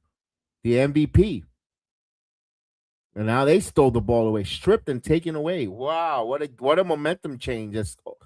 San Antonio started off hot, and now OKC, Cool Collective regroups with the lead and with the possession. That's the same thing the Knicks got to worry about tomorrow. You know, the first quarter, the first 10 minutes, the Cavaliers are going to be peacocking. They're going to be full of gas and energy, and the Knicks just got to be calm, cool, and collective, relax, and take the spirit and break the will of the Cavaliers as the game transpires, like the way right now OKC is doing right now. But San Antonio just hit a big three. They're down by one. Back and forth seesaw battle between that. We'll keep you all of that posted and updated for you here on game 3 of the Western Conference Finals. And we got a commercial break. We got Carmelo Hayes versus Trick Williams, United States title. So that's going to be fun. Do we get some interference? Do we get something shenanigans? Do we get a new champion? What? How is Carmelo Hayes going to lose here? And if you're at Kentucky, you got Tiffany Strand Open Challenge. You got Shinsuke Nakamura. That was a pretty good match with Talla Tonga. I'm not gonna lie, good job there with that match. And now you're getting Trick Mello. I mean, SmackDown hasn't been the greatest. It hasn't been terrible either. I mean, I want to see. I want to see what the Dukes. We all know the Dukes got to say about it, because they're gonna probably complain about it being boring and terrible. Who asked for this? No one asked for this. That's just a copy and paste. You know, they talk about creative and WWE and AEW to being lazy booking. What they're doing is lazy content creating. All they say is boring. They don't, they'll explain it and see, but it's boring because it's not to their liking. And if you question them, you get blocked from their platform or from their socials, and then you get then you get cursed at, and you can't rebuttal or tell them to go, where the sun don't shine.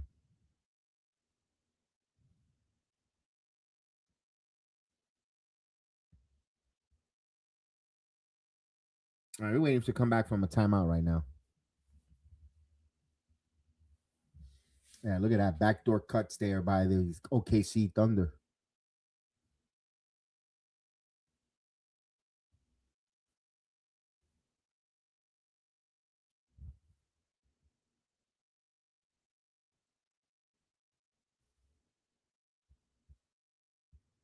Boy, that crowd in San Antonio, I'm not gonna lie, look like they're going to a gender reveal party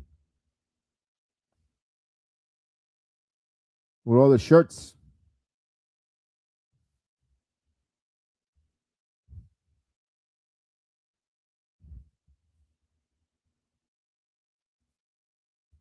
HGH starting to cook. Is there in a commercial break? Well, WWE's in a commercial break. I'll tell you what's going on here on the Western Conference game.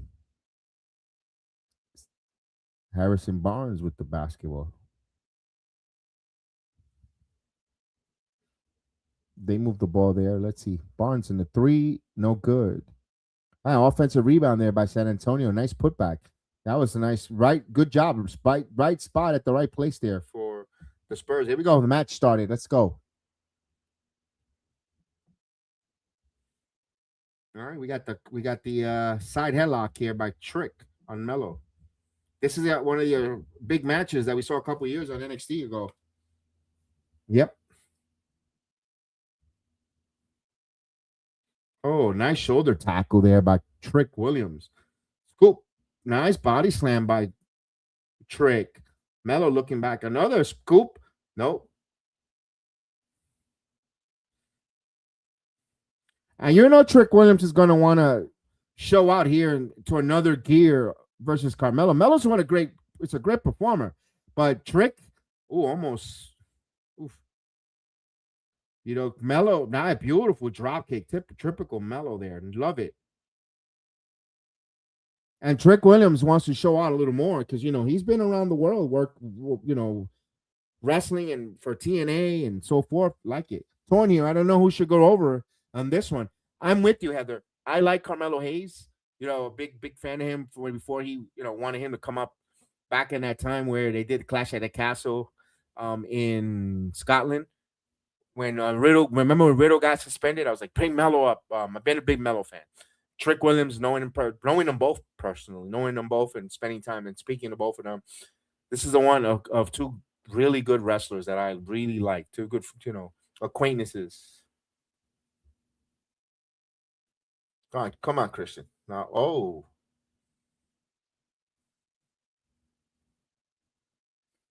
but you know how at WWE sees more money, more. Oh, he backslapped them. Good job. Melo sold that one. Nice. But Melo might lose this match. I think Trick Williams is the more marketable when it comes to the WWE with media and all that stuff. Trick has that swagger right now. Although Carmelo's like a people's champion right now.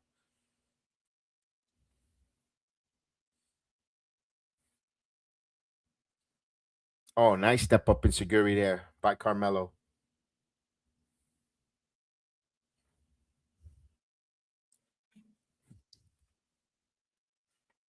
Nice chop.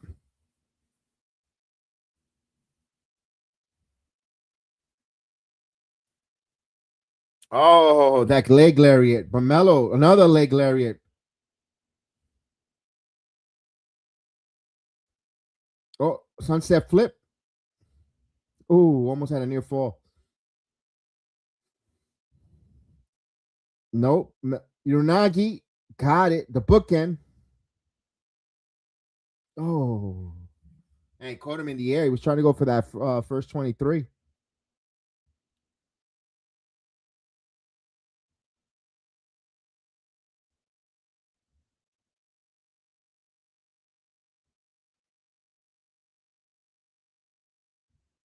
We got 24. On the road to 2,500 watching us. Thank you so much.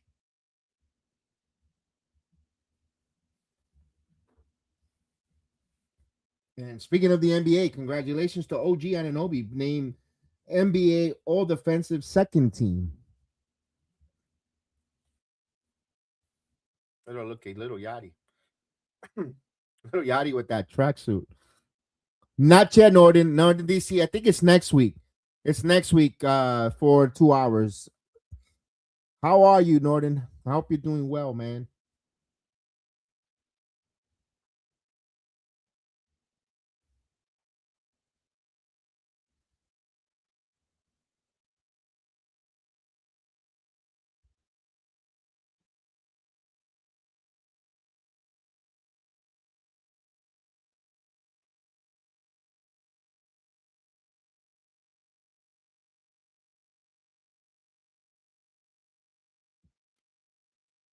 Oh.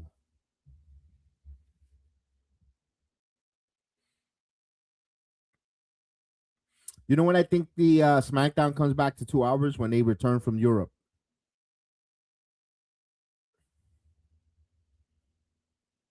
Uh-oh. Oh, he missed with that. Ooh, got stuck in the ropes.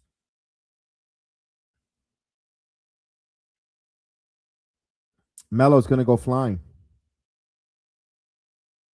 I'm doing well, man. It's a long weekend, the Memorial Day weekend. You gotta love it. Little Yachty got in the way.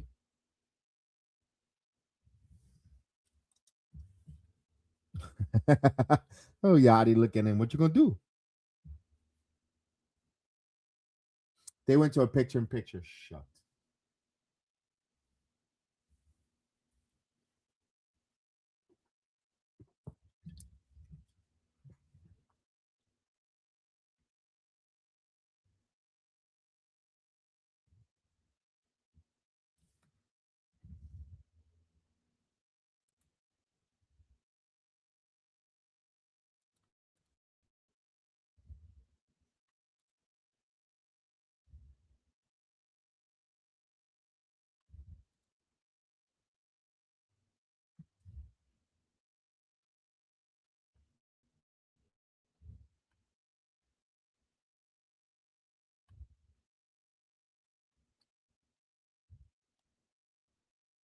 Well, Little Yachty says I ain't gonna get involved. See, this is the problem with when it comes to picture in picture.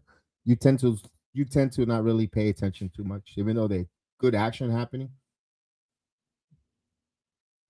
As he fends off Little Yachty, he's there. Both wrestlers are out. All the both wrestlers are on the outside, but now he gets him back in the ring before the 10 count. Good job.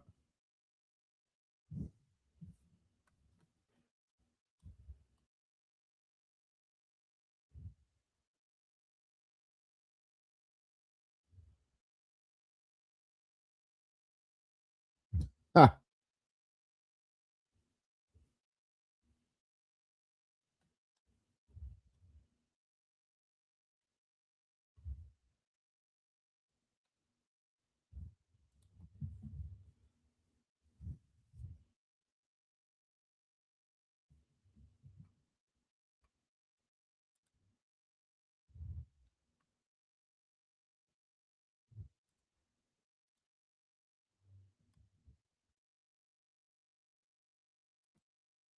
They're still in the picture in picture. Come on, get out of the picture in picture, man. I can't seem to get into this. Nothing but Sonic's. I don't know, but Sonic's is a terrible burger spot. We had them a few here. I think they closed all of them closed down in at least in Orlando. Those are terrible. Their bread sucked. That's a terrible burger. Not well got caught throw out. The onion rings were a little decent and the tater tots, but I thought the burgers stink. Ooh,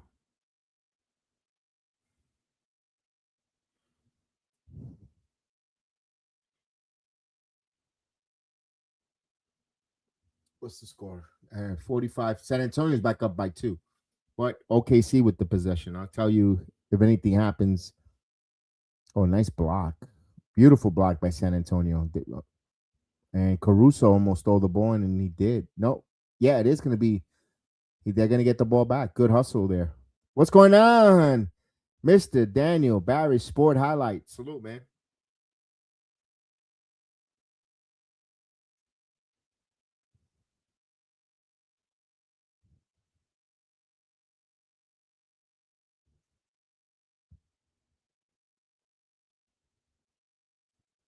Their drinks are awesome, Heather. You're right.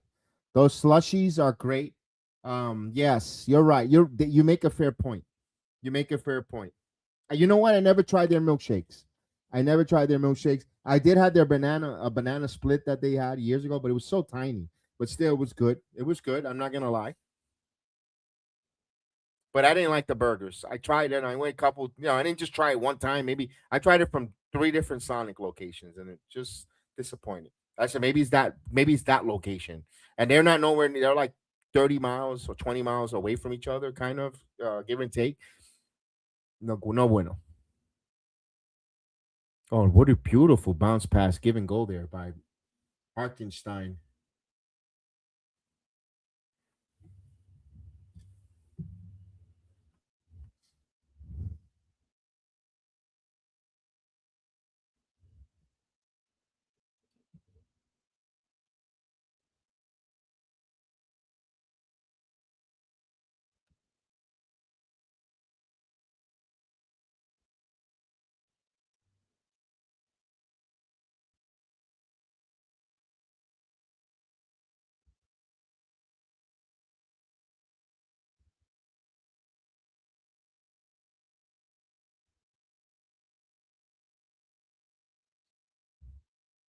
Oh, we got Ricky Saints. Huh.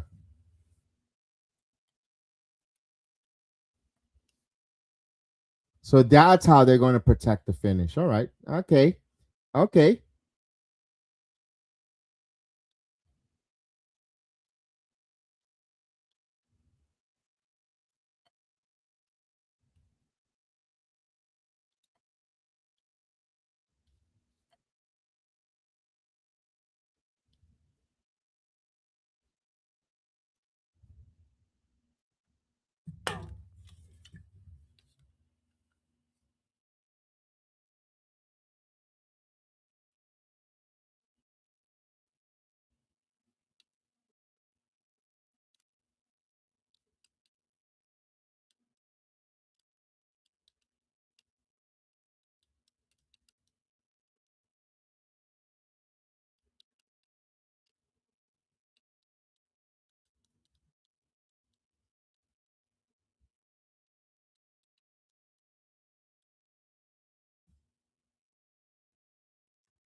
Oh. Oh. Wow, what a kick by Trick Williams. And you know what? I gotta give Carmelo Hayes a big applause. And we got almost 3,000 people watching us here. I gotta give them a big clap because he sold the shit out of that. He sold that kick. Me made that kick look so devastating. If he would have went down at with the three, I would have not been disappointed if that would have been the finish. Wow, great sell job there by Carmelo Hayes. He's gonna set him up. No, Force 48 with the counter. Almost had a false finish three. Wow. Hell of a match these guys are putting on. And the latter part, after coming back from the picture in picture, I'm going to be honest with you, the match picked up to a level of premium live event excitement.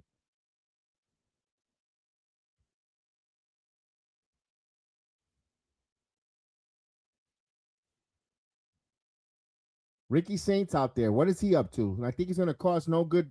He's up to mischiefs here against Mello. Let's see. Here's Ricky Saints on the apron, trying to be a encouraging, but that distraction.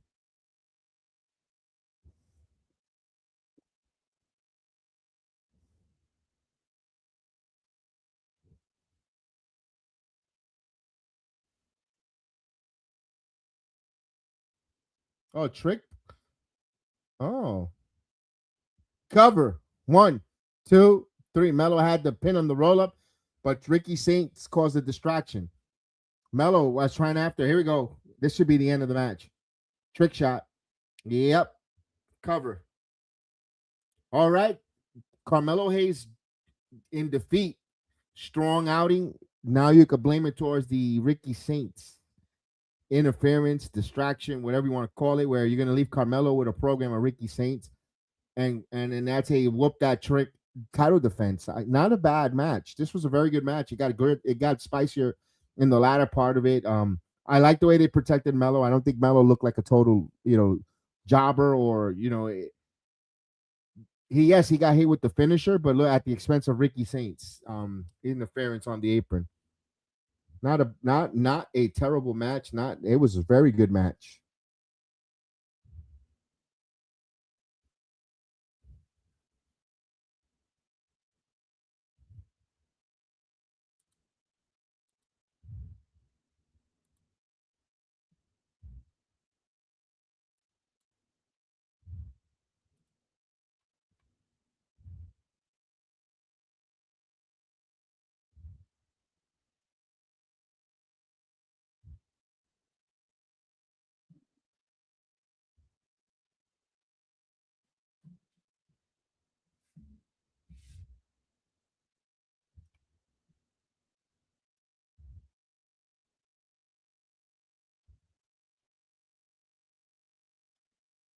Uh-oh.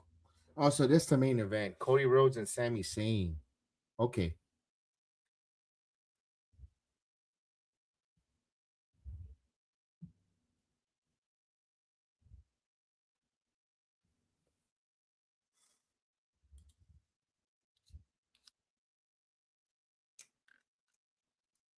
Johnny Gargano's still sitting on the crate.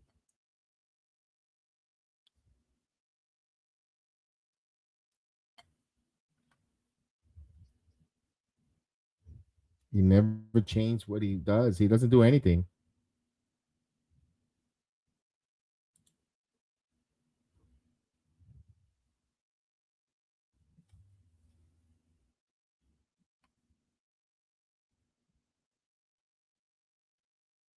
Gargano knocked over the water? Really?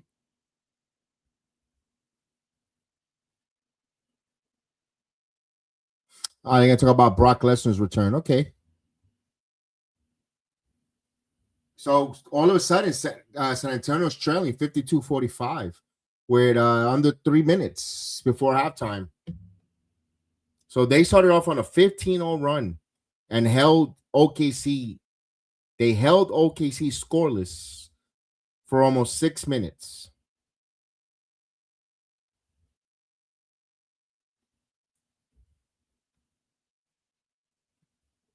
By the way, I'm gonna wait for the guys to come on. I want to mention something as soon as they get on for a moment.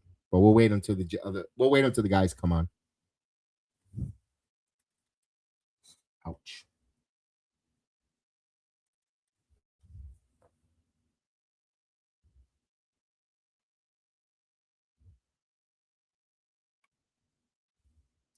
Yeah, I don't know, Heather. I guess he doesn't want to leave. He's willing to do that gimmick and get paid. I mean, not everybody wants to go. Maybe he doesn't want to go. I'm just, I don't know. Yeah, I think he will get more work in the other company, to be honest with you. But maybe he doesn't want to leave anywhere. He wants to stay where he's at.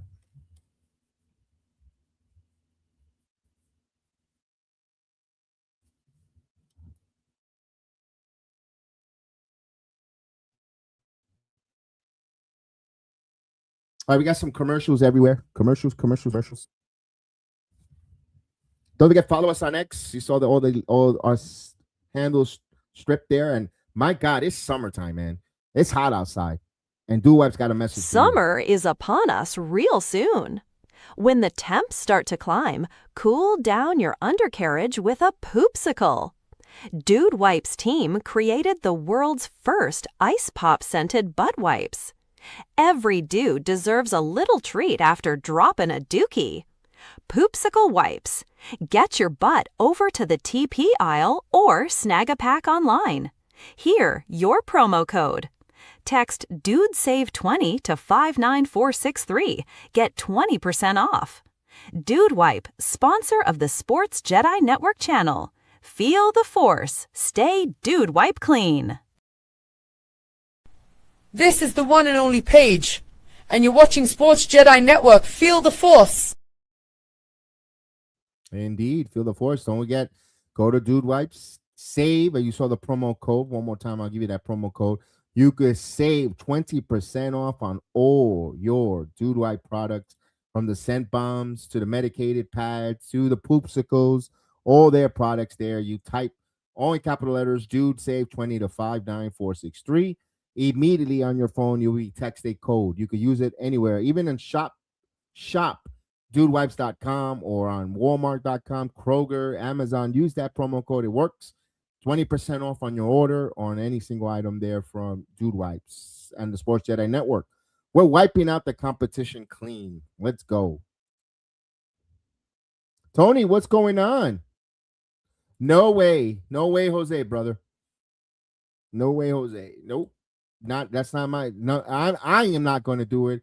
And the guys that cover it, they don't want to do it. So I can't force anyone. I can't sit there and watch that company and pretend to like it on camera. I'm sorry. I'll scream and yell on my couch how much the stupidity, but I can't do it on a live stream. I'm sorry, I can't.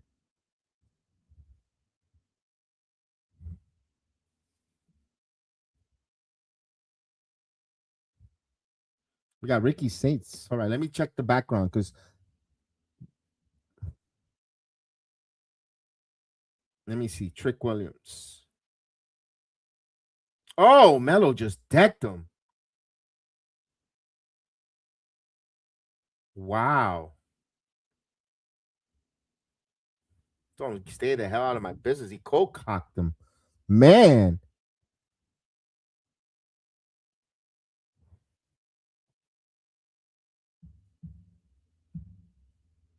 Whoo. They're going to talk about Brock Lesnar.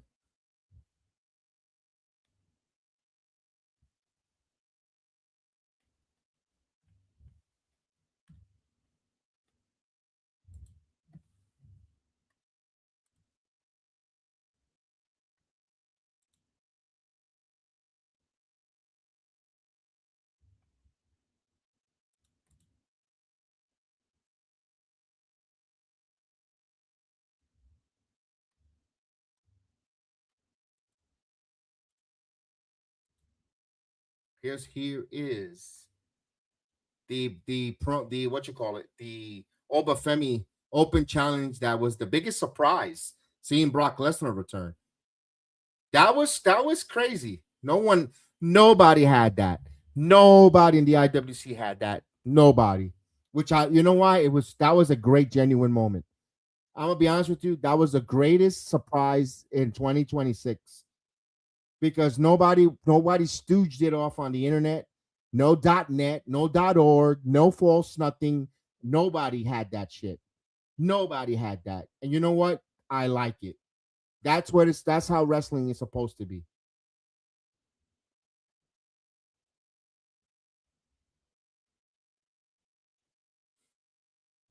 I like it. Let the guy wants to wrestle. He's strong and he broke his pants too.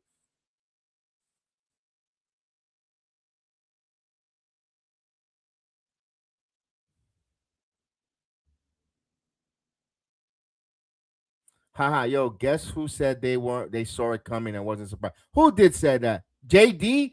JD's a liar. He's a fucking liar. He saw it. He saw it. Yeah, okay. Yeah. Yeah. Like he saw a pubic hair from a woman. Yeah. Come on. Not he didn't see okay. When he said he could see it happening, that I could believe because we mentioned it, we said it, we were conversating amongst ourselves. We're like, we don't think. I say, yeah, you could say this. We didn't think Brock Lesnar was fully retired with the Saudi Arabia money out there for WrestleMania in Saudi in 43. I didn't think that was his last match. But to see him come out on that Monday Night Raw and attacking Obafemi on that particular night, I'm gonna call bullshit if he said he did see that coming. Now, if he saw that Brock was coming back, of course, anyone could have said that. We said that, you know what, with Saudi Arabia, we're gonna see him back. Maybe not for SummerSlam, but maybe for that WrestleMania Saudi because they're gonna throw him a shitload of money, and he's not gonna refuse to say no to money. Who doesn't say no to make a couple millions for a Brock Lesnar 15-minute match tops, or even a squash? They'll take the money and run. Bullshit. That I could believe, but say that he saw it on that particular Monday Night Raw attacking Obafemi, I don't believe it. I don't believe a word. I wouldn't believe that.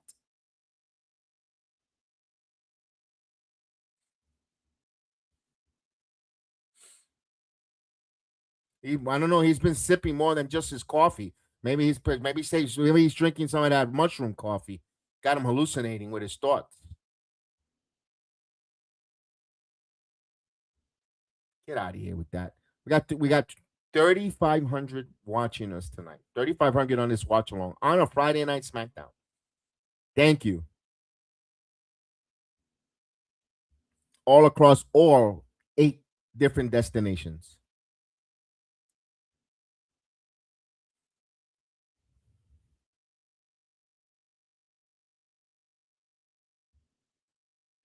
Oh, so it's a tag team match. Why not make all six women wrestle? What, Alexa can't wrestle tonight? Why Alexa can't wrestle? What, she just got a manicure? Come on. Oh, Edith Sonoba is Man in Arms. Dunkins. Okay. Oh, mira Tila.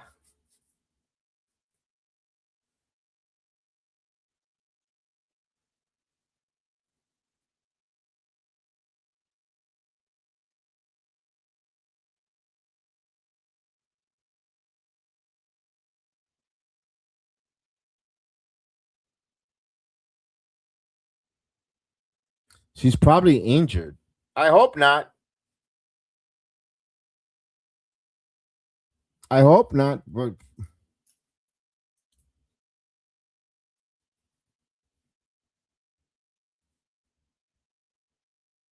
she's probably injured for not wrestling. What did she? What did she do? Sprain her split ends. Yeah. So June 5th, Braun Strowman eats everything on the menu. So we all know that's SmackDown is not going to be 3 hours there. Probably June 5th is when it's going to go back to 2 hours.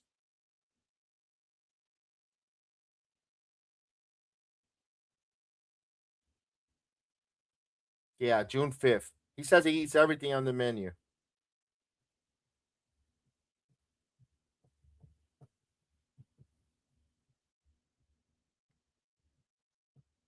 Oh God.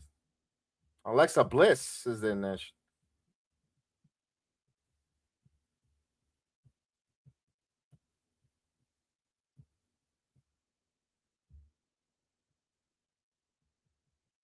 Now they need an episode with him and Tommy Dreamer. Well, like I said, everyone else should know Brock wouldn't do the right thing and go out on his back. Oba wins means a lot nothing now. Nah, I disagree because now they're gonna make a series out of it. There you go. Brock versus Oba in a no holds bar match. That's gonna be their blow off match.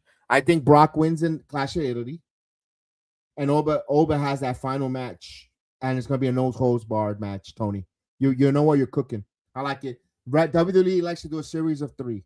I wouldn't be, it didn't hurt Cody Rhodes when Brock Lesnar took him on, and remember Cody and Brock went 3 matches. That didn't hurt any one of them, and I thought it was fun. It was great. It didn't stifle Cody Rhodes's getting back as number one contender. I don't see for Obafemi hurting if he loses one match to Brock Lesnar. I think you're going to get more invested in the struggle for Oba to beat Brock on that rubber match. So I beg the difference because if he beats Brock Lesnar again, you're like, what do we? Then he's got to go for a world title picture. I don't think they're ready. I don't think they're ready to put Obafemi in that world title picture yet, just by their actions. Well, in which world title? He's gonna go out beat Roman. Everybody quickly runs to say, give him Roman. Why does he give him Gunther? Why does he give him? Why does he give him Cody? Why has to be Roman?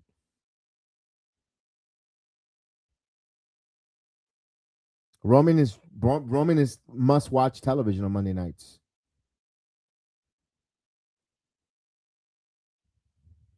What's the rush?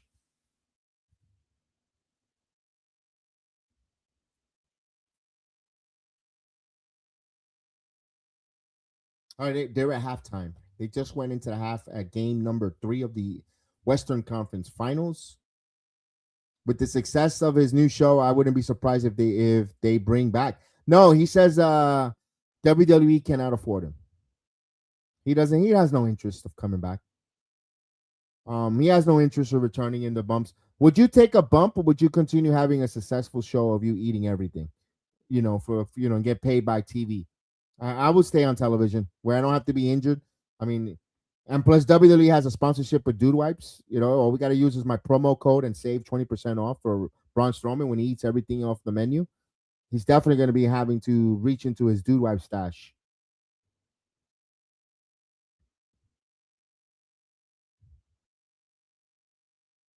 All right, here's Rhea Ripley.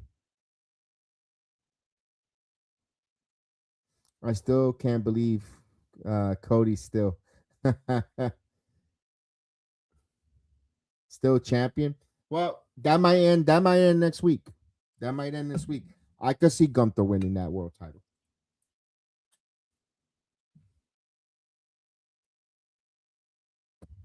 And then losing it to someone younger and help get that John Cena rub.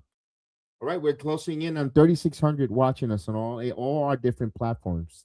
Appreciate you guys. Don't forget to hit that like button, retweet, like.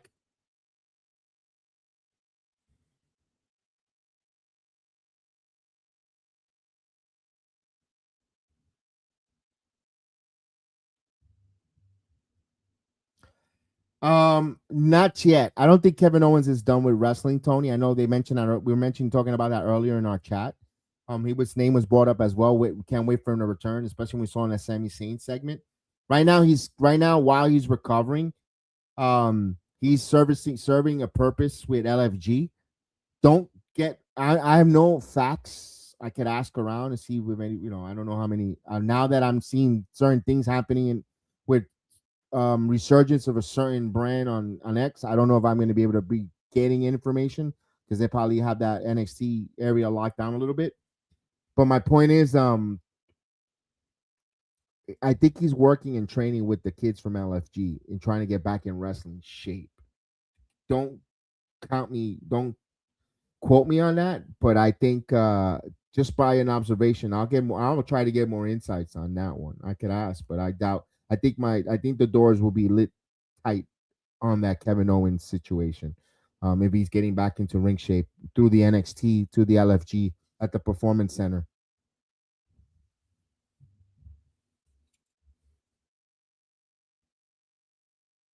Oh, here's Fatal Influence. Whoa, that was interesting.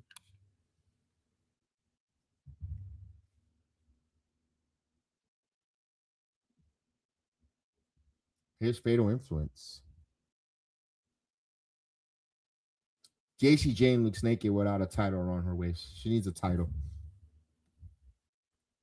I'm so used to her with a title, with either Knockouts title or NXT Women's title. Yeah.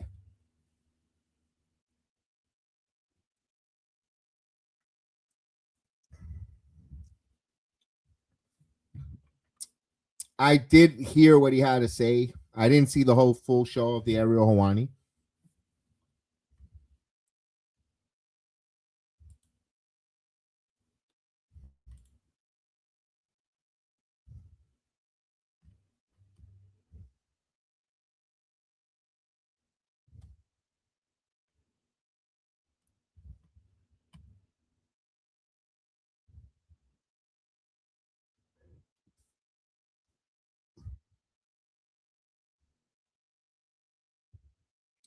The dude is a top tier professional. He's the only reason. He is the only star in that company. The only star that transcends. That could be mainstream in both. He's the one guy.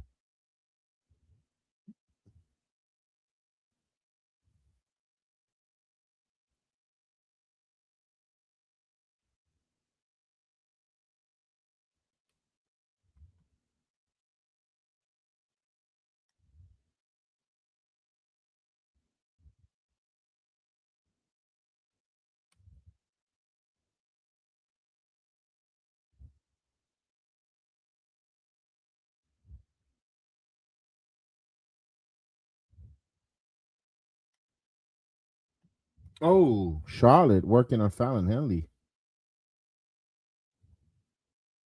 What time is it? 10? I don't think we're seeing Julia tonight either.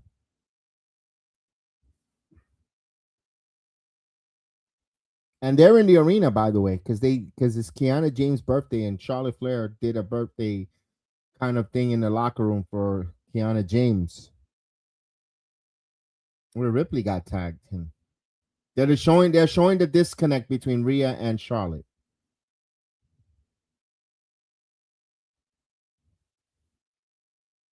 He told Bret Hart super overrated and Shawn Michaels is way better in every category, and I was cracking up. Really? Well, because Bret has some terrible words to say. Not terrible, like didn't care, dismissive to MJF. And also he probably was doing that to rib at Ariel Helwani, who is a big Bret Hart fan. So he might have been doing that as a heel just to break balls to Ariel Helwani too.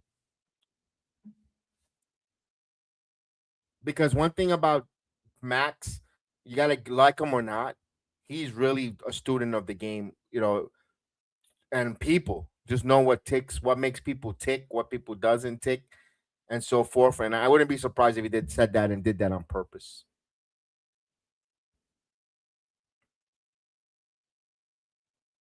He was super ribbing Ariel because he's that's what. See, and I didn't watch it. As soon as you told me that, I figured that out. That's cool though. I like that. That shows appreciation, knowing who's your interviewer, what the interviewer likes. He, instead of the other way around, like an interviewer's got to find out about the talent so he could fake the funk and know and pretend that he loves them and pretends that he's a big fan. I love him. AKA the Dave LaGreca school of bullshit. At least MJF studies his opponents.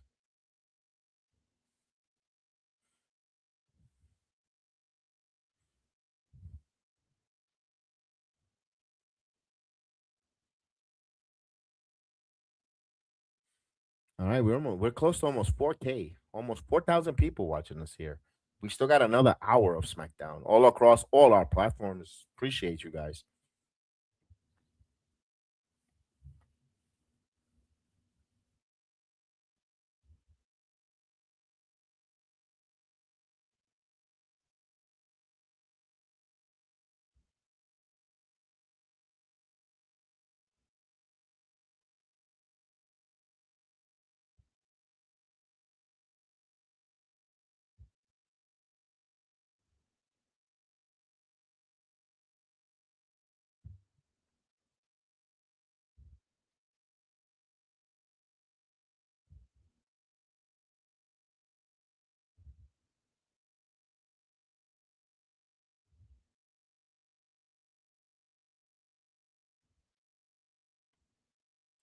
So what was the best streaming service for you and the show?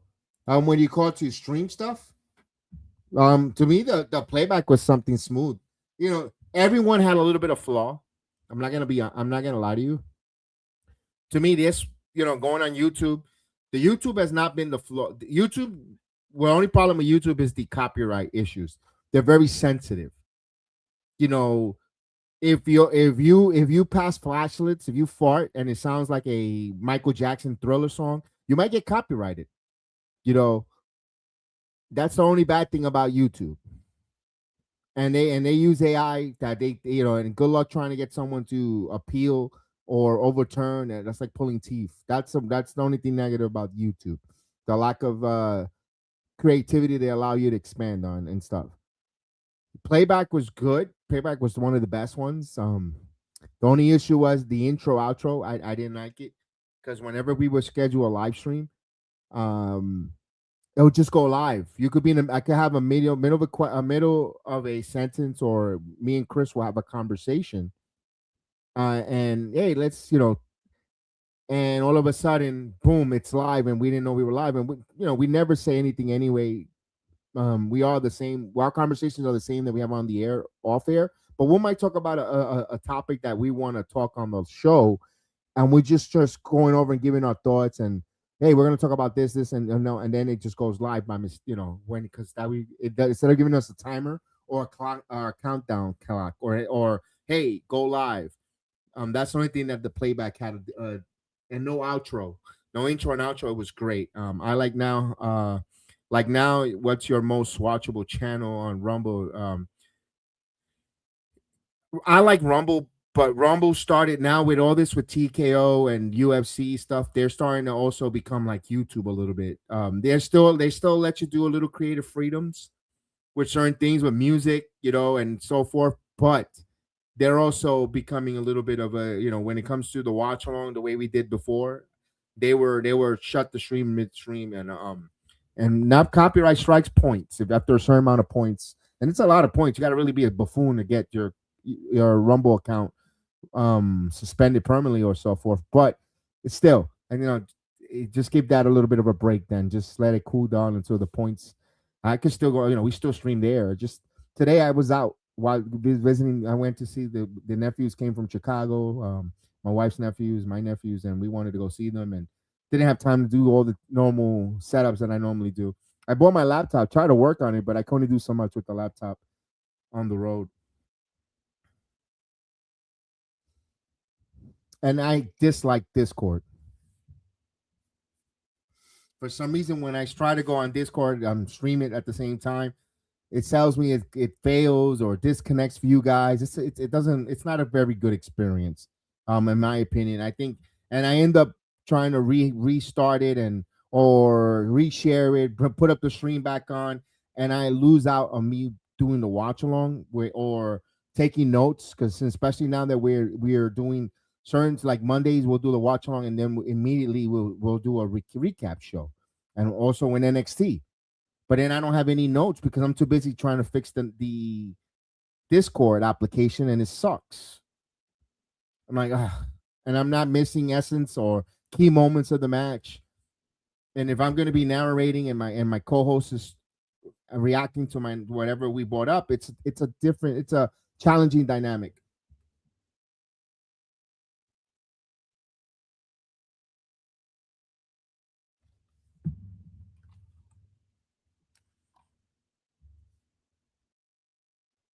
Okay, we got good tag team match here. It's the classic could they coexist? They're not wrestling each other, but there's tensions brewing between Rhea Ripley and Charlotte Flair. Oh, what a right hand tag. Charlotte Flair. Charlotte's trying to get that hot tag here. Can she get that hot tag? Laney Reed is. See, this is why tag team wrestling in the WWE, although there's been a report that they're trying to revitalize it after they fire almost the whole tag team division for the men's side, because they want to bring Enzo and Cass supposedly. But I've said this many times. Tag team wrestling is always the same psychology, no matter what four men and women you have in the ring. You have your workhorse getting his ass kicked throughout, or getting her ass kicked throughout the whole match, leading to try to get the hot tag. She tries, and then the heels try to stop it. The reach, they get the hot tag. Then, of course, the babyface comes in with the comeback. Here it is. There's the hot tag. She's going to come out like a house of fire. Clothesline. And the other one, tag team partner comes in, another clothesline. Then she's going to do her thing. And all of a sudden, Charlotte Flair is going to go on the outside of the apron, eat a sensu bean. And all of a sudden, she's back healthy after getting her ass kicked throughout the whole match. Tell me when if you don't, that happens on every tag team match. Every fucking tag team match. That's why I can see why big companies don't want to do tag teams. It's always the same psychology.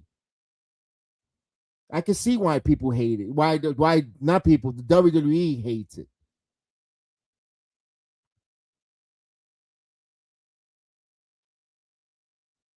Here we go. Razor's Edge. Shiny Wizard. There's a tag. Now, they broke the tag. Here comes Charlotte. Typical tag team match. It don't matter who the participants are.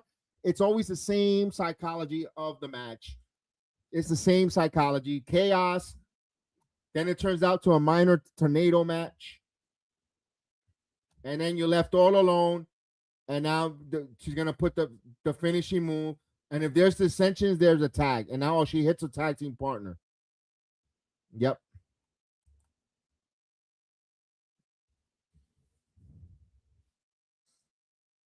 There we go. Riptide, and now Charlotte didn't like it. Charlotte's going to tag. Natural selection.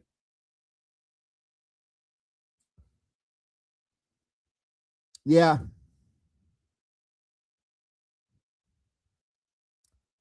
Jade Cargill losing her title was a bad choice. Yeah, I think so too.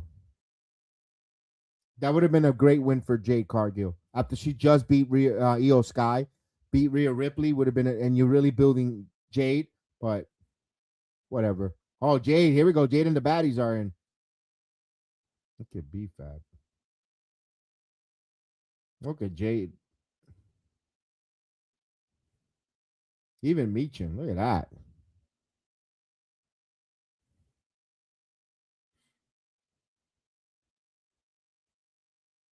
And Fatal Influence beating them up.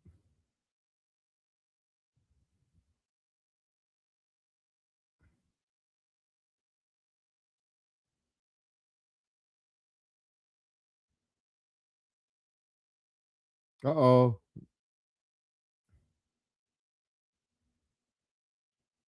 Oh, Jade with the pump kick. With boots on.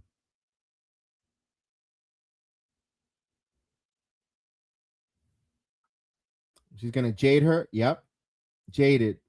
Bam.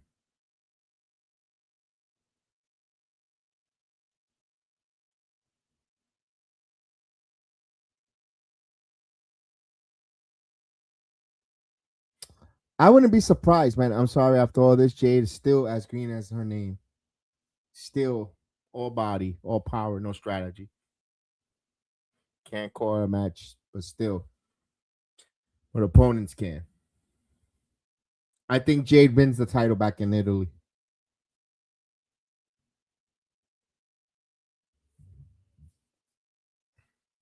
Oh, we got Cody.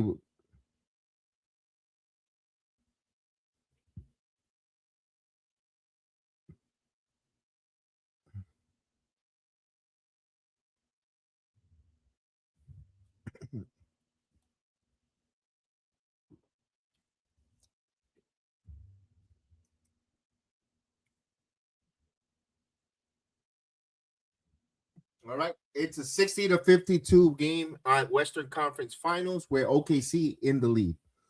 They're in the third quarter.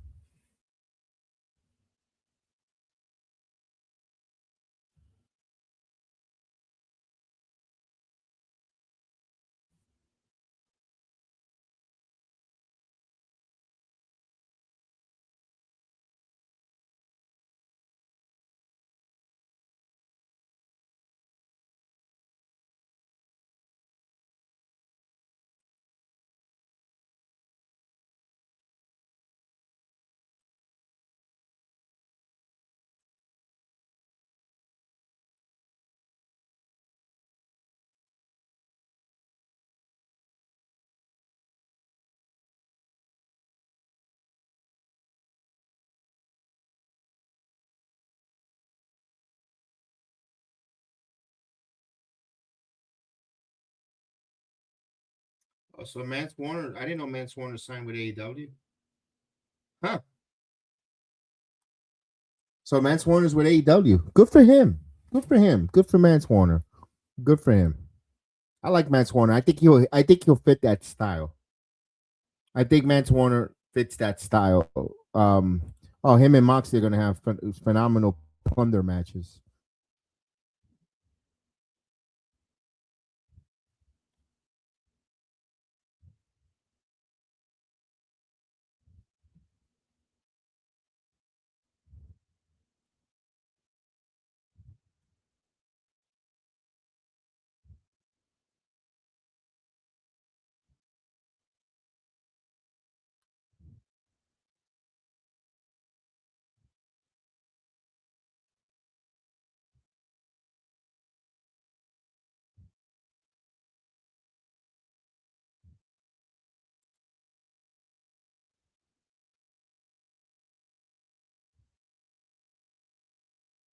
Have you ever seen anyone with a Jade Cargill T-shirt? Not. You know what?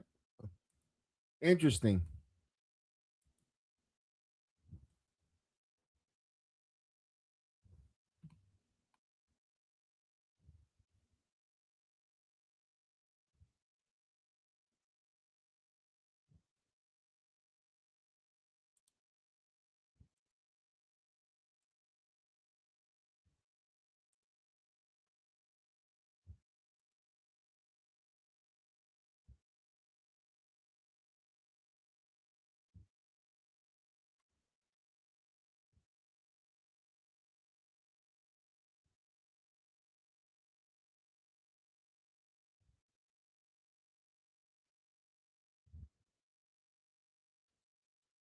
They're going over the Roman Reigns.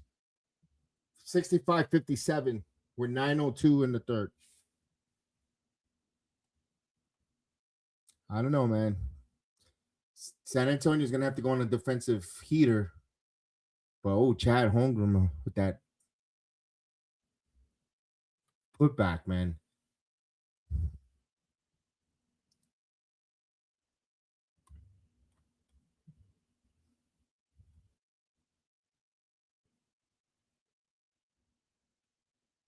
Tribal Combat.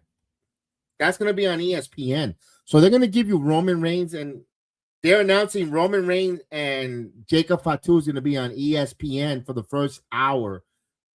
Why? That's the worst effing decision. That's your main event.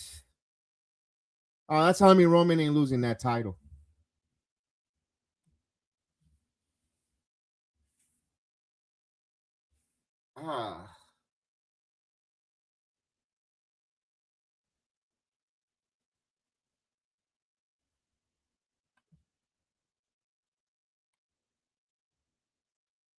Oh, that's a bad decision. Why make that? Are they going to be in Allentown? That should be the SummerSlam match. We got 4,000 plus watching us. Appreciate everyone. Thank you so much, man. As they're in a commercial break in on USA Network and coming off a timeout, or in a timeout currently right now, as they're trying to motivate the players in the San Antonio bench. They look a little bit tired or deflated. I'm not gonna lie to you. If you're a San Antonio fan right now, man, you got to be a little concerned.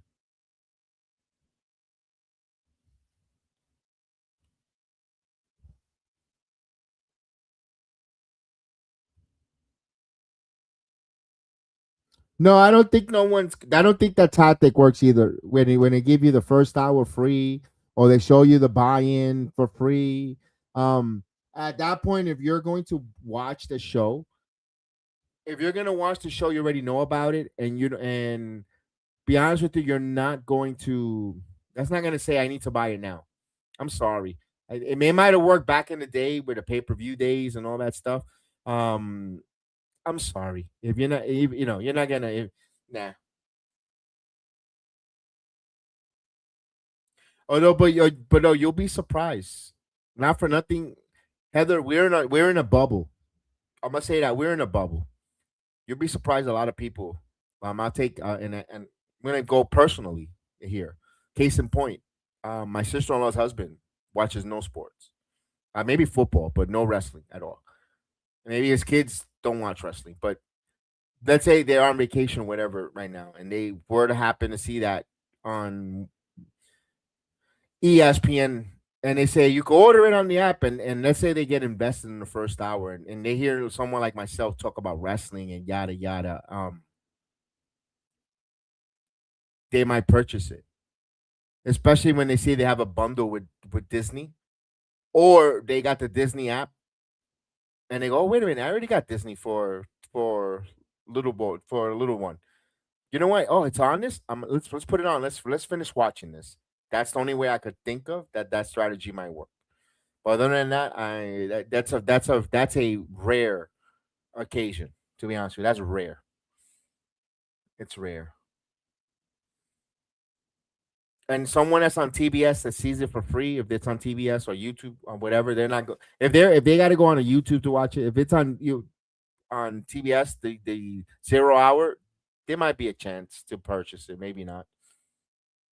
But they cram so much shit going on. They cram so much on the pre-show game that you feel like you're already seen enough for wrestling. Like, is there more wrestling than this? I mean, they give you like 5 matches on the pre-show. Like, but you're like, okay, I'm good enough.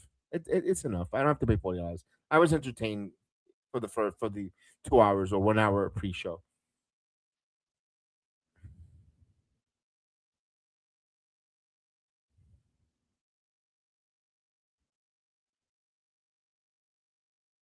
Well, obviously, Heather, they're a multi-billion-dollar company that does the analytics with ESPN, and they got people who are supposedly smarter with degrees than us. And if they're saying that that's something that works their metrics, all right, I'm with you. But they've got people who are much more. They get paid a lot more, much more than us to tell us that that works for them.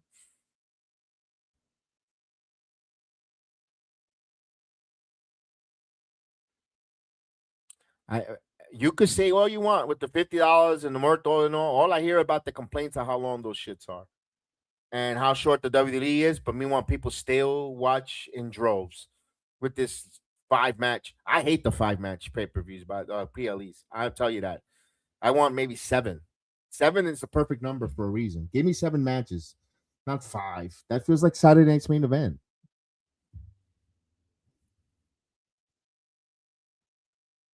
Oh, okay. Meacham, Mike. Hey, yes, Haas is in the building. What's going on, Kev? How are you, kid? How are you, buddy?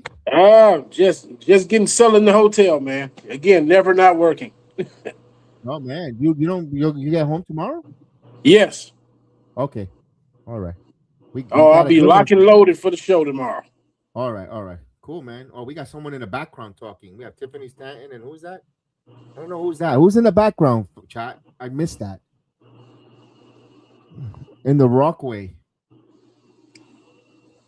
Was it Chelsea? But Chelsea was wearing black. All right, we got 4,000 plus watching us. Appreciate everyone. I was tuned in when Charlotte and Rhea went to get Fatal Influence. So what of note if I missed today? Other than that, the Mello and Trick Williams, you need to see that one. It's a pretty good match. Very good match. Okay, well I'll go back and watch that. Sami Zayn's taking on Cody Rhodes in the main event. They have a storyline in the back towards that, you know. Shinsuke and Talla Tonga was a pretty good match, television match as well. Okay.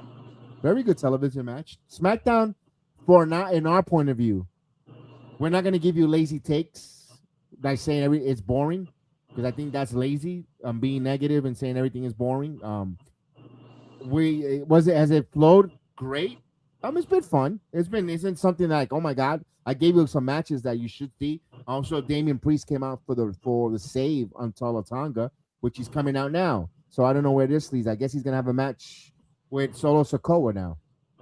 Okay.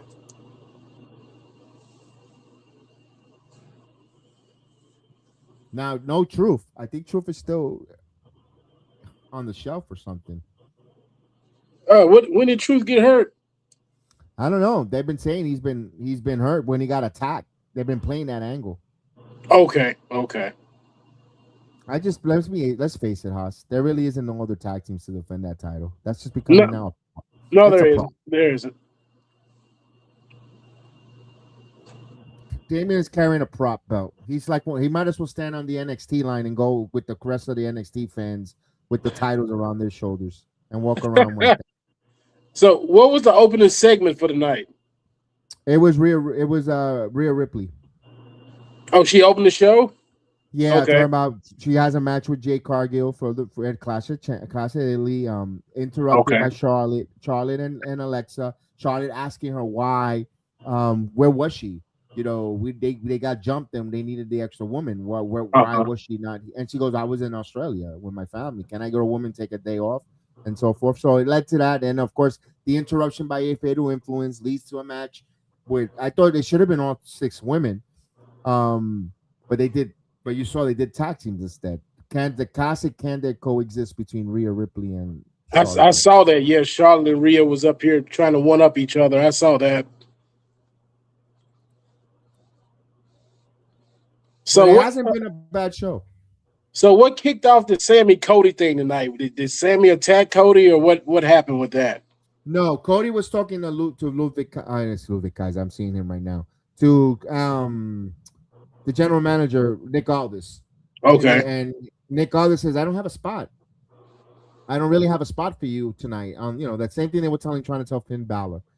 Okay. So he interrupts Cody, says, I don't, and Cody comes out, and they kind of had a little bit of words, just to paraphrase, where Cody thought he left the screen, and then Sammy got mad and told Aldis because now the Golden Boy could get a spot at any time in the match, and yada yada.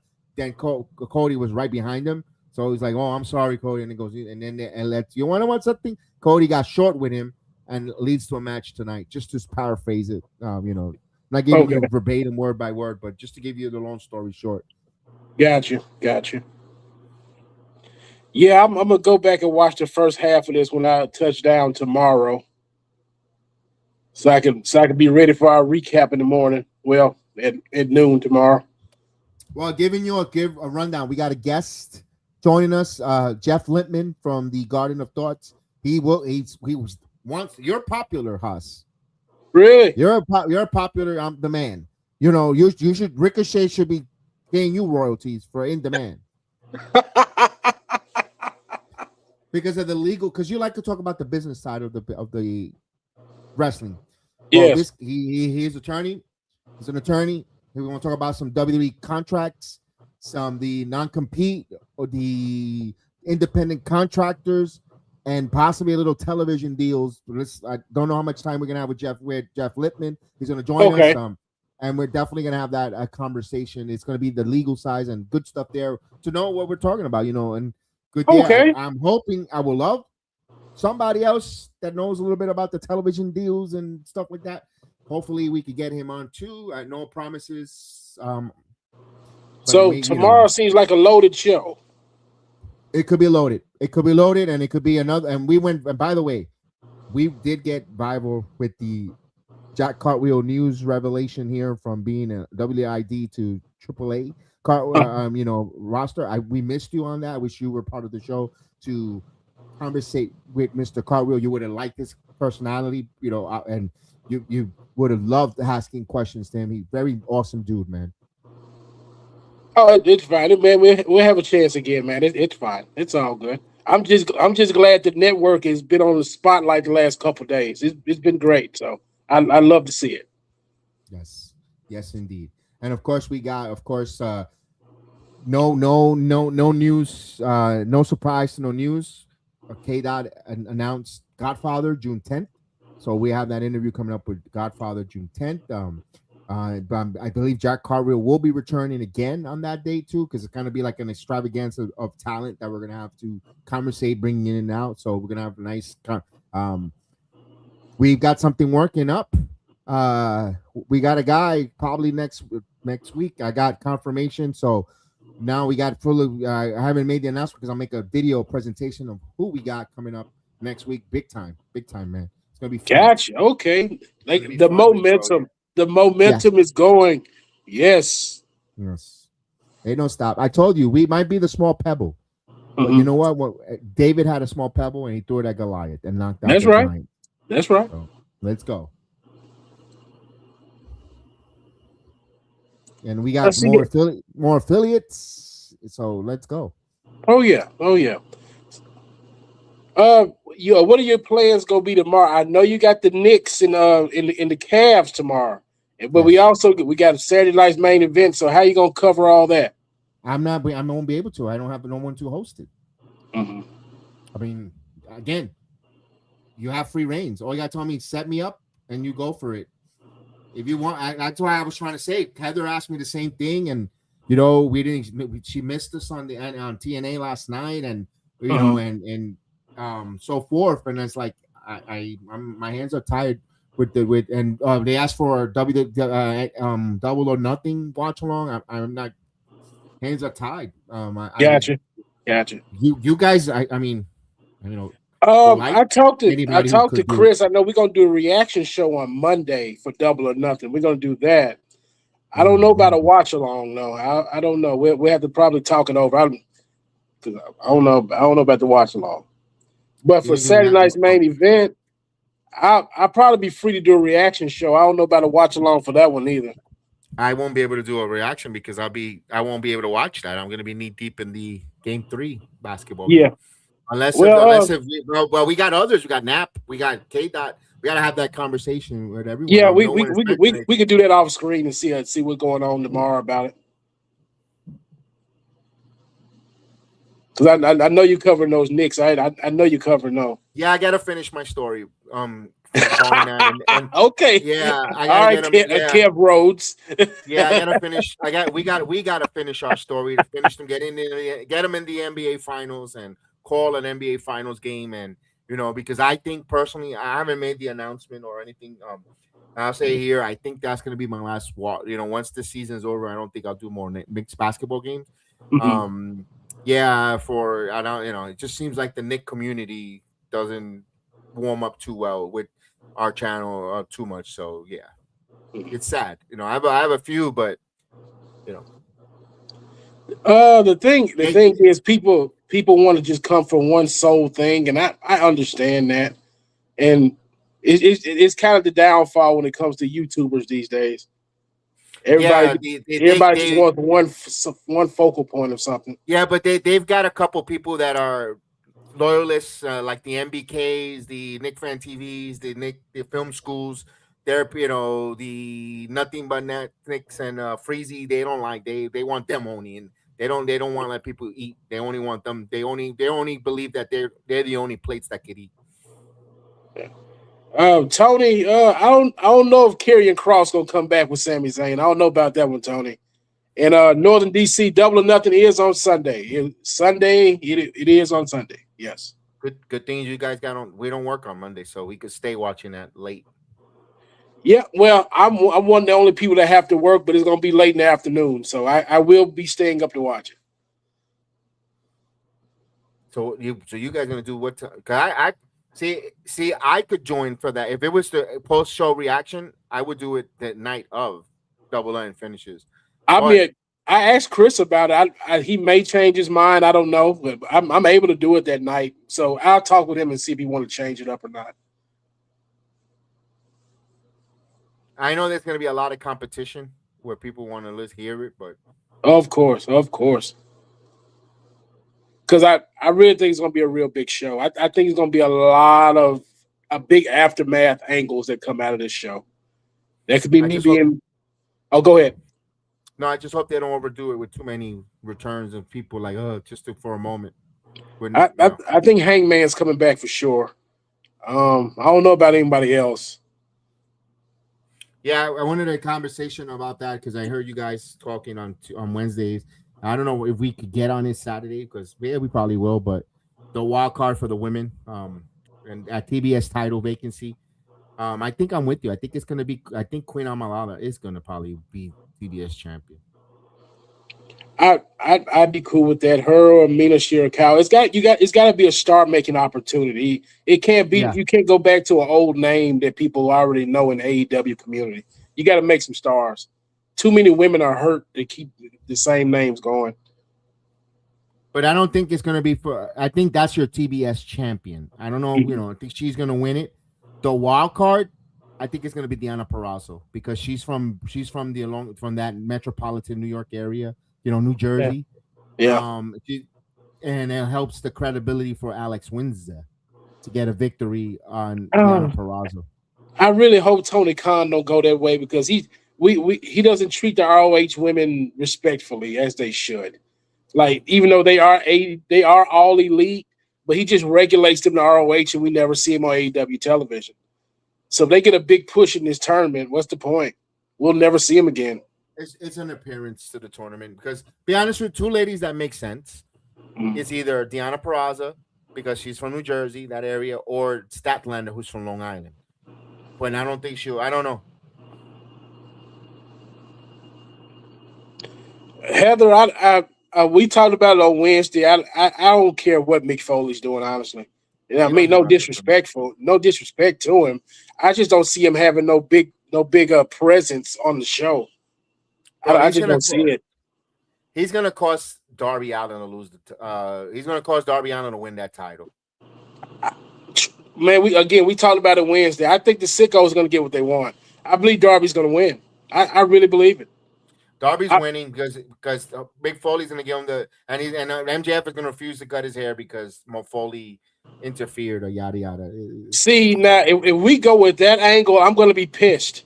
Because if he loses, he got to shave that head. I'm talking about that night. Ain't no waiting till Wednesday. None of that.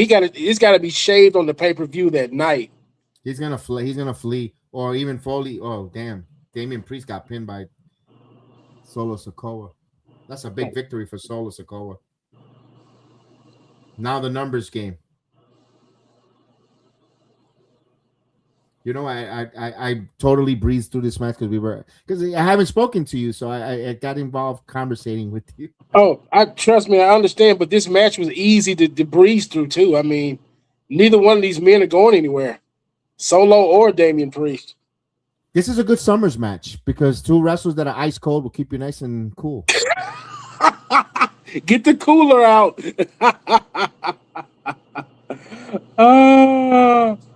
And Northern DC, you are correct. Memorial Day special. Northern DC, you are correct. We are talking AEW. Throw logic completely out the window. You're correct. Royce Keys and Damian Priest going at it. Okay.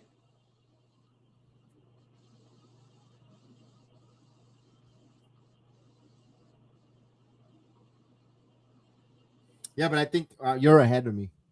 I'm using the streaming application for the DirecTV, and they're behind because I got Damian Priest grabbing him by the neck to Royce Keys. Okay. What the hell was that? Yeah, that's fine. I'm trying to help you. I noticed. I was saying to Heather earlier.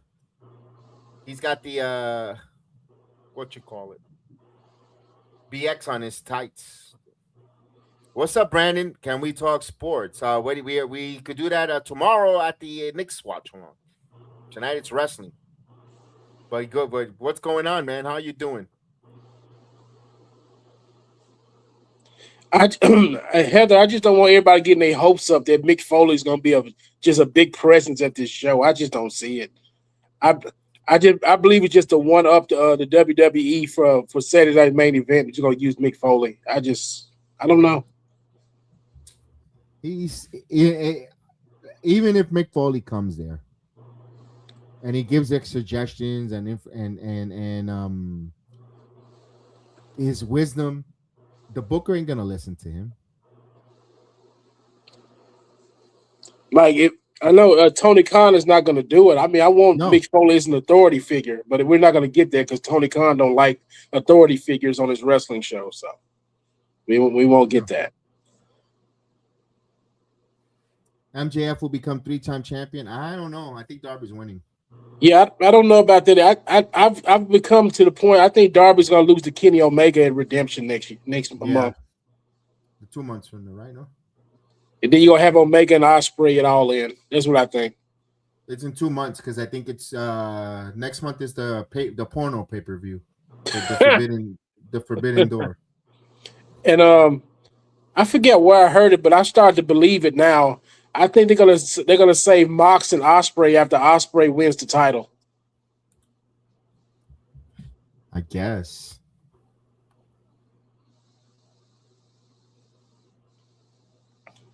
Yeah, I mean, Tony Khan could give us a big swerve, Heather. He could.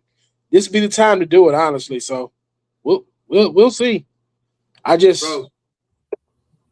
Mick Foley's gonna make the Mark Henry figures. Like Mark Henry was getting almost $800,000 to $900,000 a year to just say, "Well, it's enough talk. It's time." Mick Foley's just gonna do that. He's gonna just go in there, and bro. He's just throwing money. They ask him. You heard the interview. They asked him if it's profitable, and he couldn't even answer. He can't because he don't want to lie on TV, but he's also a promoter. Promoters do have to tell half truths sometimes.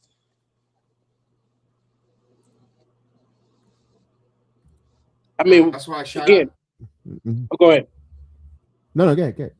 I mean, we know he got the WBD deal. I mean, if I'm just throwing it out there, I don't know if AEW's turning a big profit. They may be in the green by a little bit, but I just can't see it by a lot. Hold on a second. I gotta reply to a quick email. Okay. When you're only selling 2,000 and 3,000 seat venues all the time, I don't know. And that's no slight to AEW. I mean, they're doing what they're supposed to do. They're running smaller venues. If you sell them out, you sell them out.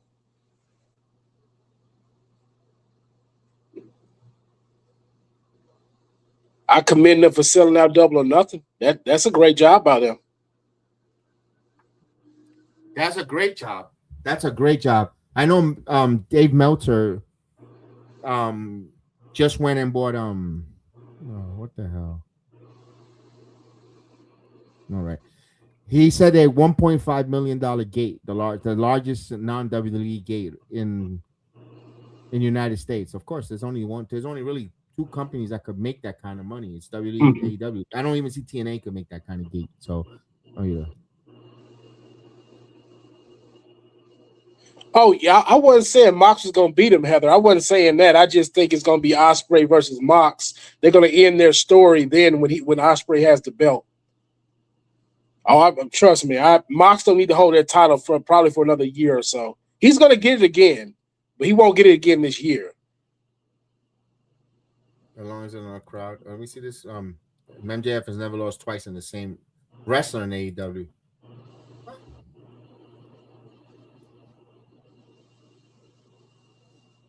That's a good thing. Selling out 1,400 street arenas. Tony Khan said there's no comp.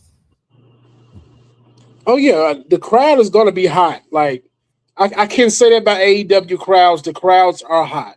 I can say that for sure. The crowd is fully invested into those shows. I will say that.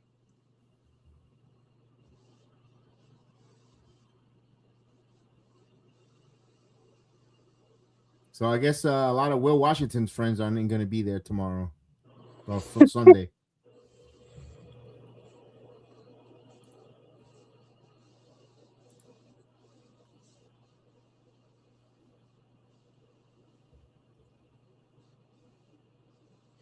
Yeah, Northern DC, I get what you're saying about you don't care if there's only 1,000 in the building. That's a very valid statement. It's just from the business aspect, you want this place to thrive, and just having the small numbers, you just keep doing that consecutively. You can't. I mean, we could talk about it from a fan perspective, but we can also talk about it from a business perspective as well. Like, I want AEW to survive. I do. And I know you just can't survive just running 3,000 to 5,000 seat venues all the time. You gotta show some progression. Tomorrow night's game is at 8:00 Eastern, 7:00 Central.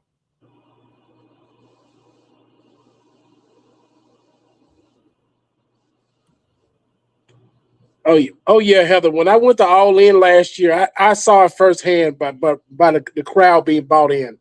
AEW crowds, they're going to be bought in. That's for damn sure. There's no doubt about that. No doubt. I give them a lot of respect for that. Yeah, some of these crowds, like Knoxville, the WWE, they were bored. They were terrible. Well, we can talk about WWE crowds. It's just the fact is that this is nothing but glorified house shows. There's nothing to get excited about. You're just seeing just graps. That's it. That's all you're seeing. And it's not enough.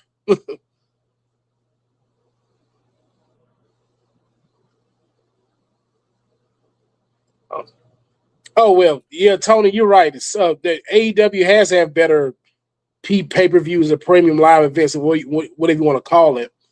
But yeah, sales-wise, they'll never outsell WWE. They just won't. It's just a different beast. But you can have a better product. Oh. You can produce a better product. It can happen. Oh, Blake Monroe, Chelsea Green, yum. Look at these two hotties together. Yeah, a lot of fine women on television. A lot of fine women. Oh, Refridge. Oh, no, Northern, you're correct. Yeah, the only way AEW is if Tony Khan loses. That is correct. So that means it's not going anywhere. It's just we want it to be bigger. I actually want the WWE to think about them. I actually want that to be a thing.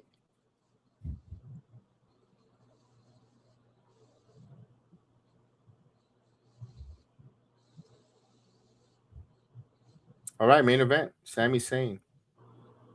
This is your By the way, this is going to be your WrestleMania 43 match right here. I sure hope not. Not. Bro, I could guarantee it. I could guarantee my channel that's freaking. Man, that's your WrestleMania 43. The only thing I want Cody Rhodes in WrestleMania is CM Punk. That's all I want. Give me Punk and Rhodes. I do not want Zayn and Rhodes at WrestleMania. No, sir. You could see that coming a mile away. No, sir. No, sir. I'd rather have Roman Reigns versus Sami Zayn Part 2. I'd rather have that. No, bro. Everybody's bored of Roman. Nobody likes Roman. Roman, oh my God, he's terrible. Oh, they're doing a rehash, the same thing. Sounds like you're mad at the booking. That's what it sounds like. Don't sound like you're mad at Roman Reigns. Sounds like you're mad at the booking. I'm not mad at that. Not you. The fans that's saying this mess. Because they go, they're rehashing the same thing of Bloodline. No, it's different wrestlers. You want to talk about rehashing? Look at the AEW pay-per-views, all rematches throughout the whole Dynamite. It's the same matches all over again. What, they're going to go 20 more minutes? That's all what AEW pay-per-view is. It's just the same Dynamite matches, but 20 more minutes with the same false finishes. Yeah, that is fair. That's fair. I mean, that's what happens when you prioritize matches over storytelling, long-term storytelling. I'm not going to be one to say AEW has no stories. I'm talking about real long-term storytelling, not short-sighted angles that lead to a match. Yeah. So Greg, you're gonna have we're gonna have a match.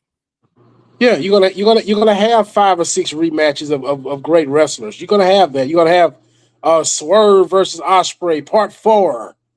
It's gonna happen. And Heather, you're right. We do want new blood in the title scene. We do. And they're trying to make stars. They're trying. Exactly. It's just the fact is, are the stories going to hit? Because this year we're gonna have Jacob Fatu, we're gonna have Obafemi, we're gonna have Braun Breaker be made into stars. Those 3 guys there. I mean, Trick Williams, Trick will be 4. And I would say if you want a 5th one, I would say put Logan Paul in there, but I don't know. He's stuck in that vortex right now, in that tag team vortex, bro. That's the problem. Like, he's too big for that. It seems like they're trying to give him to pay his dues and his nonsense.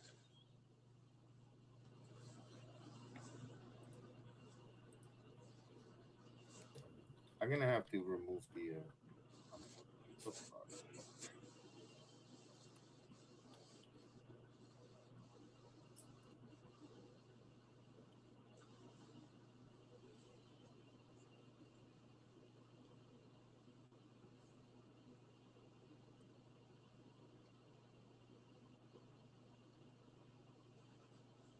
Yeah, we got a commercial, Haas, man.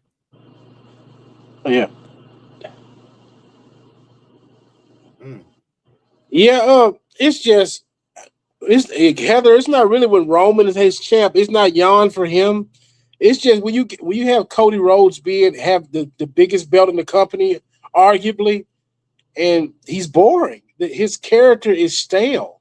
That's the problem. Like, Cody Rhodes, bell to bell, is a good wrestler, but as a character, he's stale as moldy bread.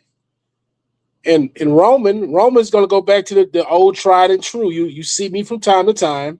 When I come, you know it's going to be happy. You're going to stand up. You're going to throw the fingers up, and you're going to stand in awe. I'm going to aura farm. That's Roman Reigns, and there's nothing wrong with that. The fact is, the biggest thing is people are mad at wrestling tropes because they've been watching wrestling for so long, so they can see it all. They can see it coming from a mile away.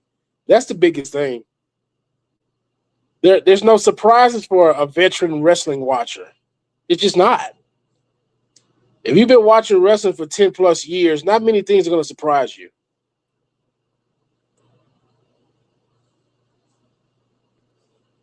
Oh, True called him to get his back tonight.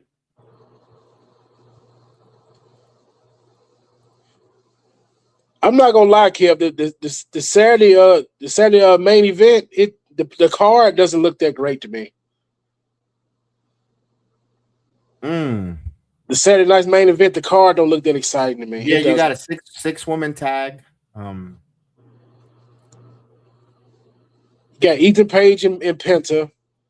I don't mind that one. That's gonna be I don't mind that one. You got Sol Ruka and Becky in a non-title match. That's what makes that they should have made that a title match. You got the Street Profits and the Vision in a tag championship match. Who else is there? I know that you got the 6-woman tag we talked about. It's just I hate to say it, no one's big is on the show. It's a lot of people that's big. Everybody's on Clash.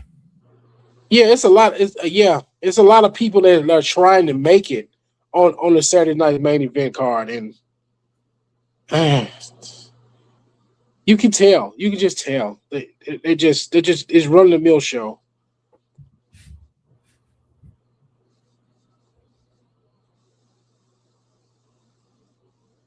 Penta and Ethan Page is going to be the show the match is going to steal the night.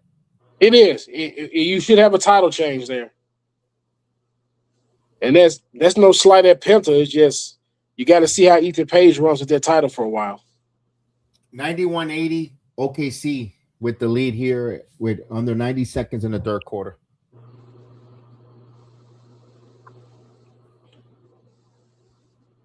Are you going to be excited if Cody Rhodes loses to Gunther next week? I'm numb. I could go either way. I'm so numb. You know why I'm saying I'm numb? Because Cody books and it's him saying, I'm not dropping the title, brother. You know, I feel like, he's got that kind of like, they or the Golden Goose, they don't want to let him go of the title. And Gunther beats Cody. How quickly Cody's not going to get it back in the how I'm not knowing that Cody's going to get it back in a rematch. That's the way, or in a couple months, the way he did it, John Cena. So yeah. That's the biggest problem here. Cody Rhodes is not that big of a thing to be getting booked like Hulk Hogan. Right. He's not. He cannot be getting booked like this. It just cannot be happening. Hold on. I'm not going to go anywhere. I'm just going to turn my camera off. I'm going to gotcha for a minute. Yeah. I'm still here. It just, I want to hear it, chat, like for real. Like, does Cody Rhodes deserve to be booked like prime Hulk Hogan? I don't believe it. I don't believe so. And Gunther should win. And you could be making new baby faces with Gunther as the champion. You're gonna have banger matches with Gunther being a punching bag for baby faces just to lose. I would enjoy that. Would it be good television? I don't know about good television because Gunther's still boring, but the matches will be refreshing. Because Cody Rhodes ain't good television right now either. I'd rather have Gunther on TV right now than Cody Rhodes right now. Cody he can go make another baby with Brandy right now for a little while, for all I care. He can take the CM Punk break, the 6-week break. Go take a 6-week break. Make us miss you. He should have done that last year at WrestleMania. Yeah. He lost to Cena. He should have went away for a couple of weeks. You know in the NFL when your quarterback one goes down for 6 to 8 weeks and you miss him, like, oh my God, Joe Burrow's back. Thank you. Come save the season. Yeah, that's how we want to miss Cody Rhodes for a while. Go take 6 weeks off, man. You know who's doing that right now? CM Punk. Yeah, he is. Because they have nothing for him to do. They have nothing for Punk to do. I wouldn't be surprised. Oh, go ahead. Go ahead. Now, if Gunther gets his title next week, they can explore the Punk rematch because Gunther lost to Punk at SummerSlam. Exactly. They could explore that. And this match tonight, I wouldn't be surprised if Drew McIntyre returns. Heather, I'm gonna say this in the words of the famous meme: F them kids. I don't care what them kids like in Cody Rhodes. I don't care. Cody Rhodes is bad television. At least John Cena was up here picking up 500-pound men on the regular. He'll pick up Big Show and Mark Henry. Hell, he'll do it together sometimes. That is good television. But man, telling me what the kids like. Hell, the kids are just like the wrestling fans these days. They don't know what the hell they want. I'll give this though. I write a book for a little kid than the IWC. I'm gonna be honest with you, Haas, because Dad, I need to see this, and they will spend and go. While the IWC don't know what the F they want. They want an ice cream cone or a ice cream cup. And Heather, you brought up Danhausen. Hell, they can put the belt on Danhausen for all I care. That could be some interesting television. Tony said, who said it in the chat? Someone said wrestle at SummerSlam, Roman versus Danhausen.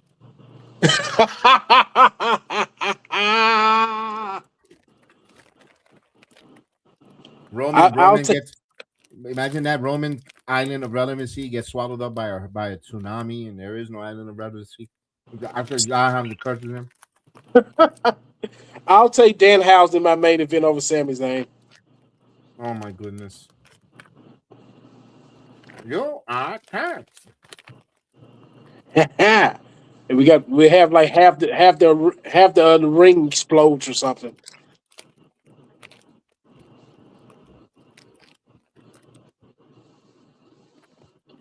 Man, look at this main event, man. Just look at this main event. Does this make you care? It's not a good main event. I'm sorry. Both of these men are ice cold. No one cares. And you know what's sad about it? If Sami Zayn were to get released, the WWE sickos will be on their hands and knees with their mouths open for him. Yes, they would. Yes, they would. He'll go to AEW and get the TNT title just like Ciampa did in the first day. He'll go over there and beat Mark Briscoe or something. Yeah. And I love Mark Briscoe. He's one of my favorite wrestlers at AEW. I'm glad he beats Ciampa's ass. I'm glad that he actually held the singles title one time. Yes. Because again, Mark Briscoe is good television. Yeah. Yeah. He go up here, he sound like he talking like a damn seal. He just loud as shit. Provocative. That's good television. Better television than Darby Allin, that's for sure.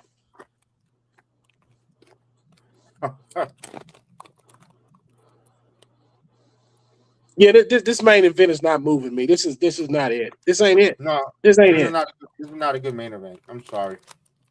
And we go.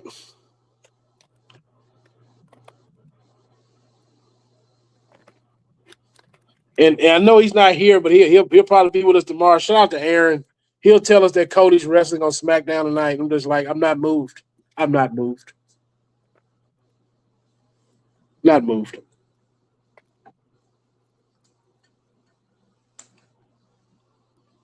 They put him in the main event because have you noticed he was always in the middle? Yeah, because that's what he is. He's a mid-carder. That's what he is. Kevin Owens, yeah, we've been saying that all night. He is missed. Man, can Randy Orton come back off break and just RKO both these bums? I say Drew McIntyre, but I won't be surprised if it is Randy Orton. I'm not gonna lie. I don't want Drew McIntyre to be anywhere near Cody Rhodes anymore. Nowhere near him. Nowhere near him. He'll never get over like he should. Fair enough. And that's right. That's my point. Cody doesn't elevate anybody around him after he beats them. Again, he don't look the part. He just don't look the part.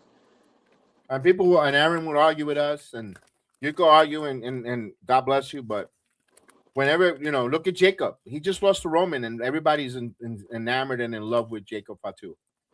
Yes, even the same people that say they're bored with the bloodline, they still are. Yeah. They still turn the TV on for those guys.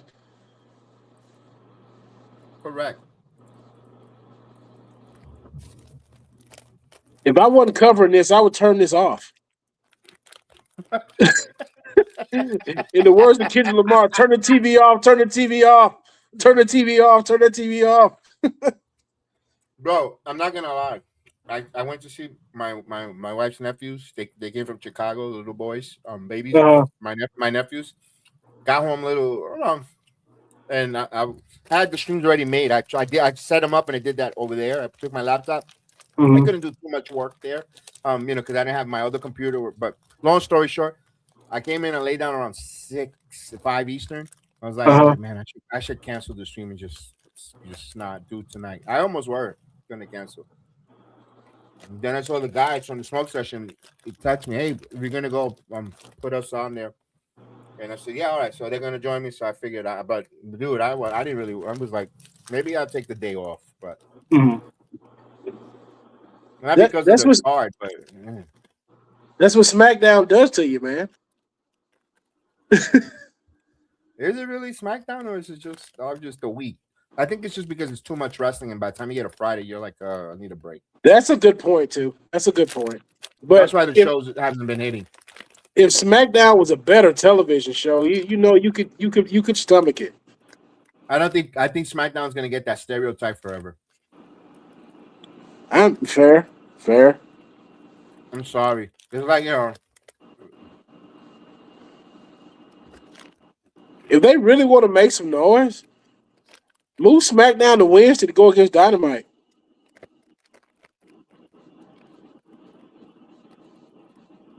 And leave Fridays on.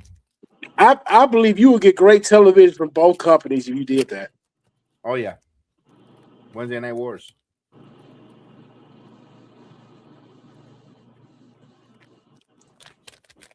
Heather, I'm with you. Jacob Fatu makes you want to turn the TV on. He does. For right now, he does. Cody Rhodes does not do that for me. Doesn't do it. And buy a Doesn't do t-shirt. it. And buy a t-shirt. Yes.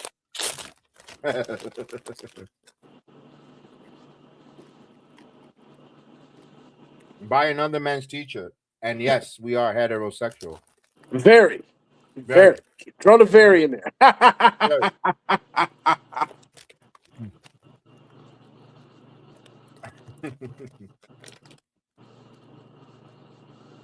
Man, what is how many Cody cutters is Cody gonna do tonight?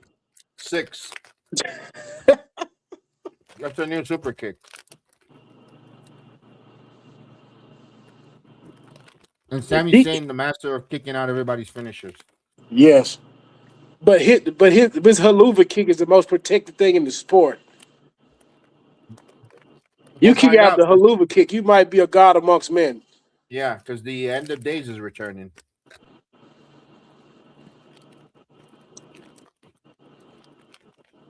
Yeah, do you believe that rumor? You think Baron Corbin's gonna come back as Danhausen's clone? As a gingerbread man clone. You know what? We haven't had a good SmackDown show since the Gingerbread Man. Bring back Gingerbread Man. Yeah, and people were talking for it, whether for the good or bad reasons. There had a lot of people talking about it. That episode was good. I don't care what nobody says. That was a good episode. And a funeral. Yes. That was funny. Wait a minute. Did Sami Zayn got this man in the figure 4? Oh yeah, he does. I'm watching the other TV. The other TV has it. The one I'm out doing the stream in front of me. Now he's gonna do it. Man, where's Ric Flair? Yeah, but it's good psychology because he's been working on the hamstring. That was smart. Oh, trust me, I understand the psychology. Ric Flair should be up here just throwing a fit right now, though. You bums using my move. You know, you have this 34-year-old Arab putting on a figure 4. That kid ain't gonna draw no money. Hold on, 34. Sami Zayn's about 40. I know. Ric Flair can't get the age right. Remember, he said Kanye was 24.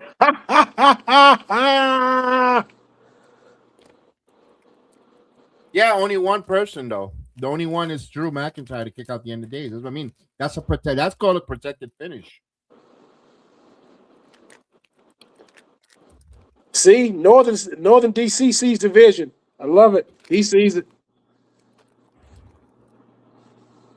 Yeah, that's how the Monday Night Wars were. We'll see who the real pissant company is. If I'm Triple H, I would do that. Like I would. After they did that with NXT, I would move SmackDown on Wednesdays because let's face it, Fridays is hard. Even in this winter time, people go to parties, clubs. You know, on a winter time, you know, in December they're gonna go to Christmas parties. Corporate Christmas parties. That's hard for ratings. Friday night under the lights for college football or high school sports, it's hard. It's hard. In the summertime, you're not Friday like tonight. You know, a lot of people are out. They're traveling. They're doing. There we go. Here's Gunther. Oh, what a surprise! Cody Rhodes beat Sami Zayn. Well, yay! Yay! What a surprise! With the stupid another crossroad. Now, look at that. Now, last week, Gunther couldn't even pick up Royce Keys for that power bomb, but he put Cody Rhodes way up there in there. Look what we got. Look at this. Where are the feats of strength? He put the right person that high up for the power bomb.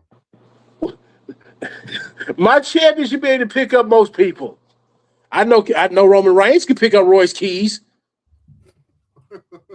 He's in the 2000 the Ton Club.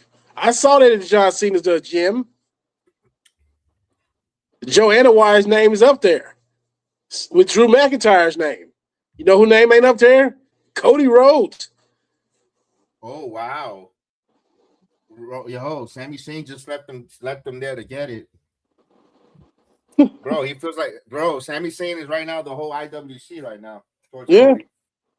That's the whole IWC towards Cody Rhodes right now. When he's exactly. This is how you do it. That's a great move from Sami Zayn. That's wonderful.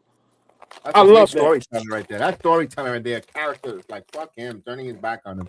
Yeah. Yeah, Paul.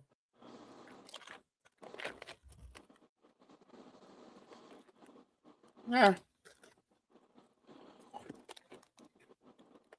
This is great.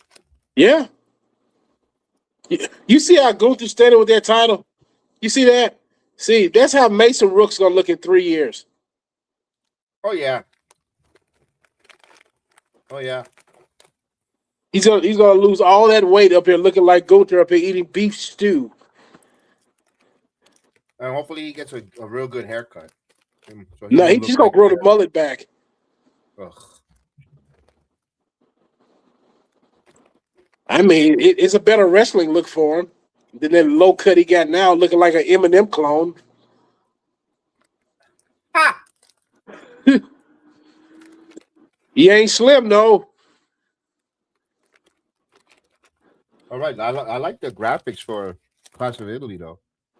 We talked about they're going all in for Clash. They just got the numbers for Backlash last week. They didn't crack 1 million. ESPN is putting the pressure on them. All right, so I misunderstood, and I went on a rant unwarranted. So I do want to apologize for the rant that went earlier, and the reason why the rant was they put the graphic of Jacob Fatu versus Roman Reigns, and then it said the first hour on ESPN. I said, why the hell are we getting that on ESPN? But then it just did the same thing with Gunther and Cody Rhodes. So they're just telling you the card is going to be for 1 hour. So we don't know which match is going to actually. You're gonna probably get Rhea and Jade for that first hour, and you'll probably get Brock and Oba. Again? Yeah. It's no way you get one of those title matches in the first hour. No, I wouldn't want that, honestly. But no, I take that back. You might get one of them in the first hour because somebody's got to start the show and someone's got to end the show. So you might get one. I would go Cody and Gunther because Gunther is from that region, and if he wins, you're like, oh, the European in Europe wins the world title, and like, oh wow. Yeah, that's fair enough. That's fair enough. But I know they're gonna give you Brock and Oba again for the first hour. I believe that's coming. And I hope ESPN has buyer's remorse on WWE. I don't think they have any buyer's remorse on WWE. Warner Brother Discovery, on the other hand, if you read our guy Nick LaPiccolo's tweets and his comments, they have buyer's remorse. Giving $175 million for a product that only gets 600,000 ratings.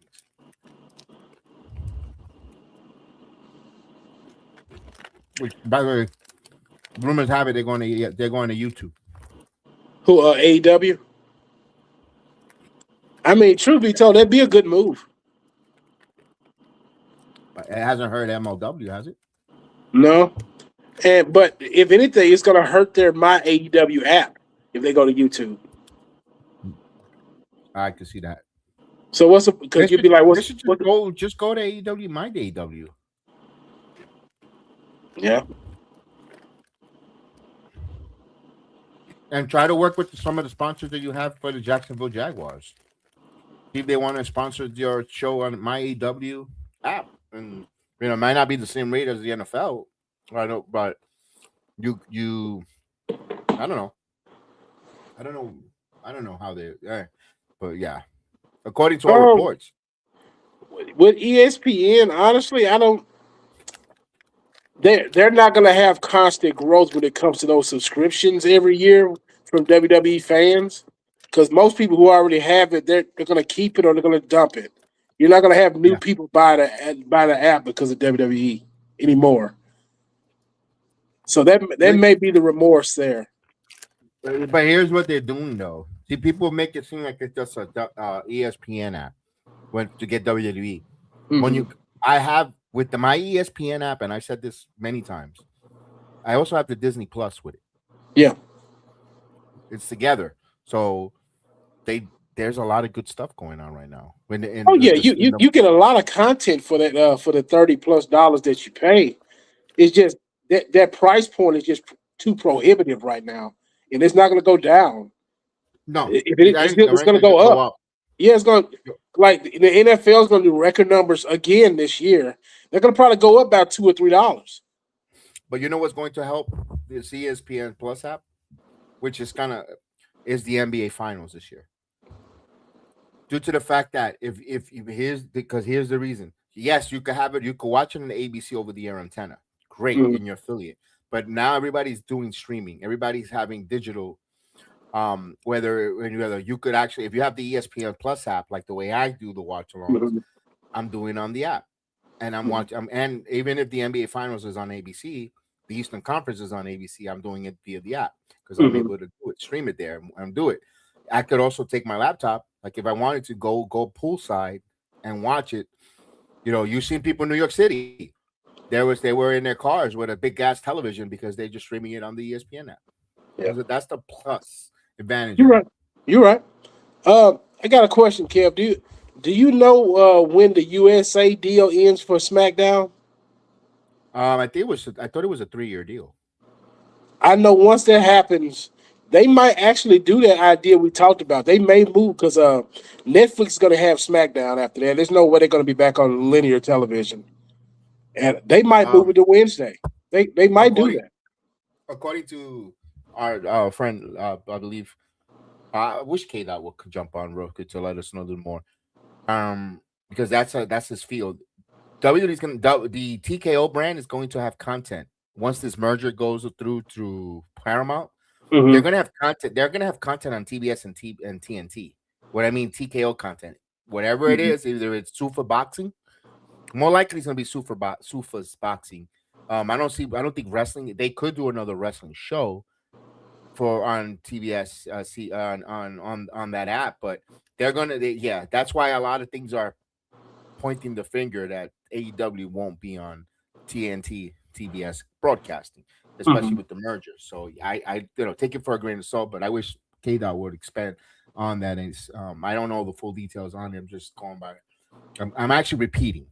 This is not from me. I'm just being a parrot. Like I always tell people, be an island of relevancy. In this case, I'm being a parrot, repeating what I heard. Oh yeah, man. There's a lot of moving things, a lot of information going on. So I get that.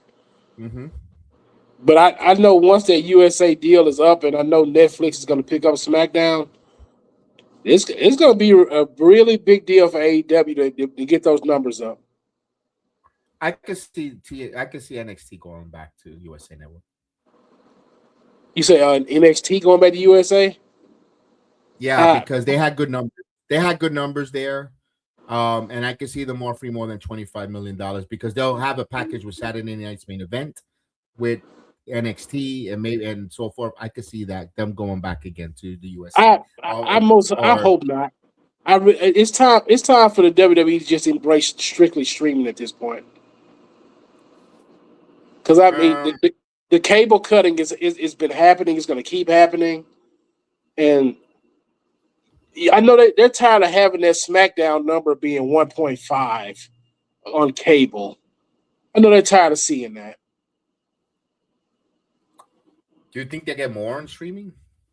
I believe they would. I believe, if they went strictly to Netflix, I believe that number would be comparable to Raw. With the international paired with it. Because, I want to say Raw without international maybe just 1.5 by itself as well. Here's the question I asked, though. Why don't we get the numbers? Why are we not privileged, or can we see the numbers of what it gets now? What is getting now via Netflix on internationally for SmackDown? Why can't we get that numbers? Are they really, they don't want to piss off USA Network? Because we don't hear that at all. You're right. That's a good question. Why? How come we don't see the international numbers for SmackDown? That's a good question. Yeah, because it's on Netflix. I mean, they'll tell you how much people watch the Logan Paul fight. They'll tell you how much of a success the MVP MMA was. Why can't we not? And that's United States International. Why cannot we not see the numbers for SmackDown? And the numbers on SmackDown will tell you, because they're going to say, oh, well, there was a lot of people with VPNs. It's malarkey. It's the same thing with the people want to tout the numbers on HBO Max, which we know it's under 20,000. It's been already talked about. It's not those millions of viewers that they claim it was. It's only 20. It's under 20,000 for those shows. I know one thing, like, and I'm one of those 20,000. If it is 20, I'm one of those guys. I do watch it on Max, but it'd be You're not interesting the to only see one. it'd be interesting to pay-per-view buys on Max as well. Well, they're gonna do over 100,000 paid pay-per-view.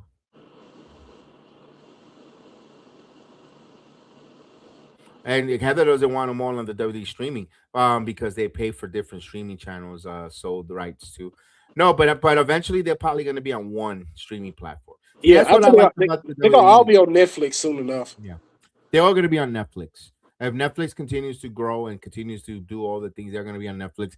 Netflix now is going to try to, when the contract is up for Pat McAfee show, Netflix is going to throw him a shitload of money to take them Pat McAfee show over to Netflix.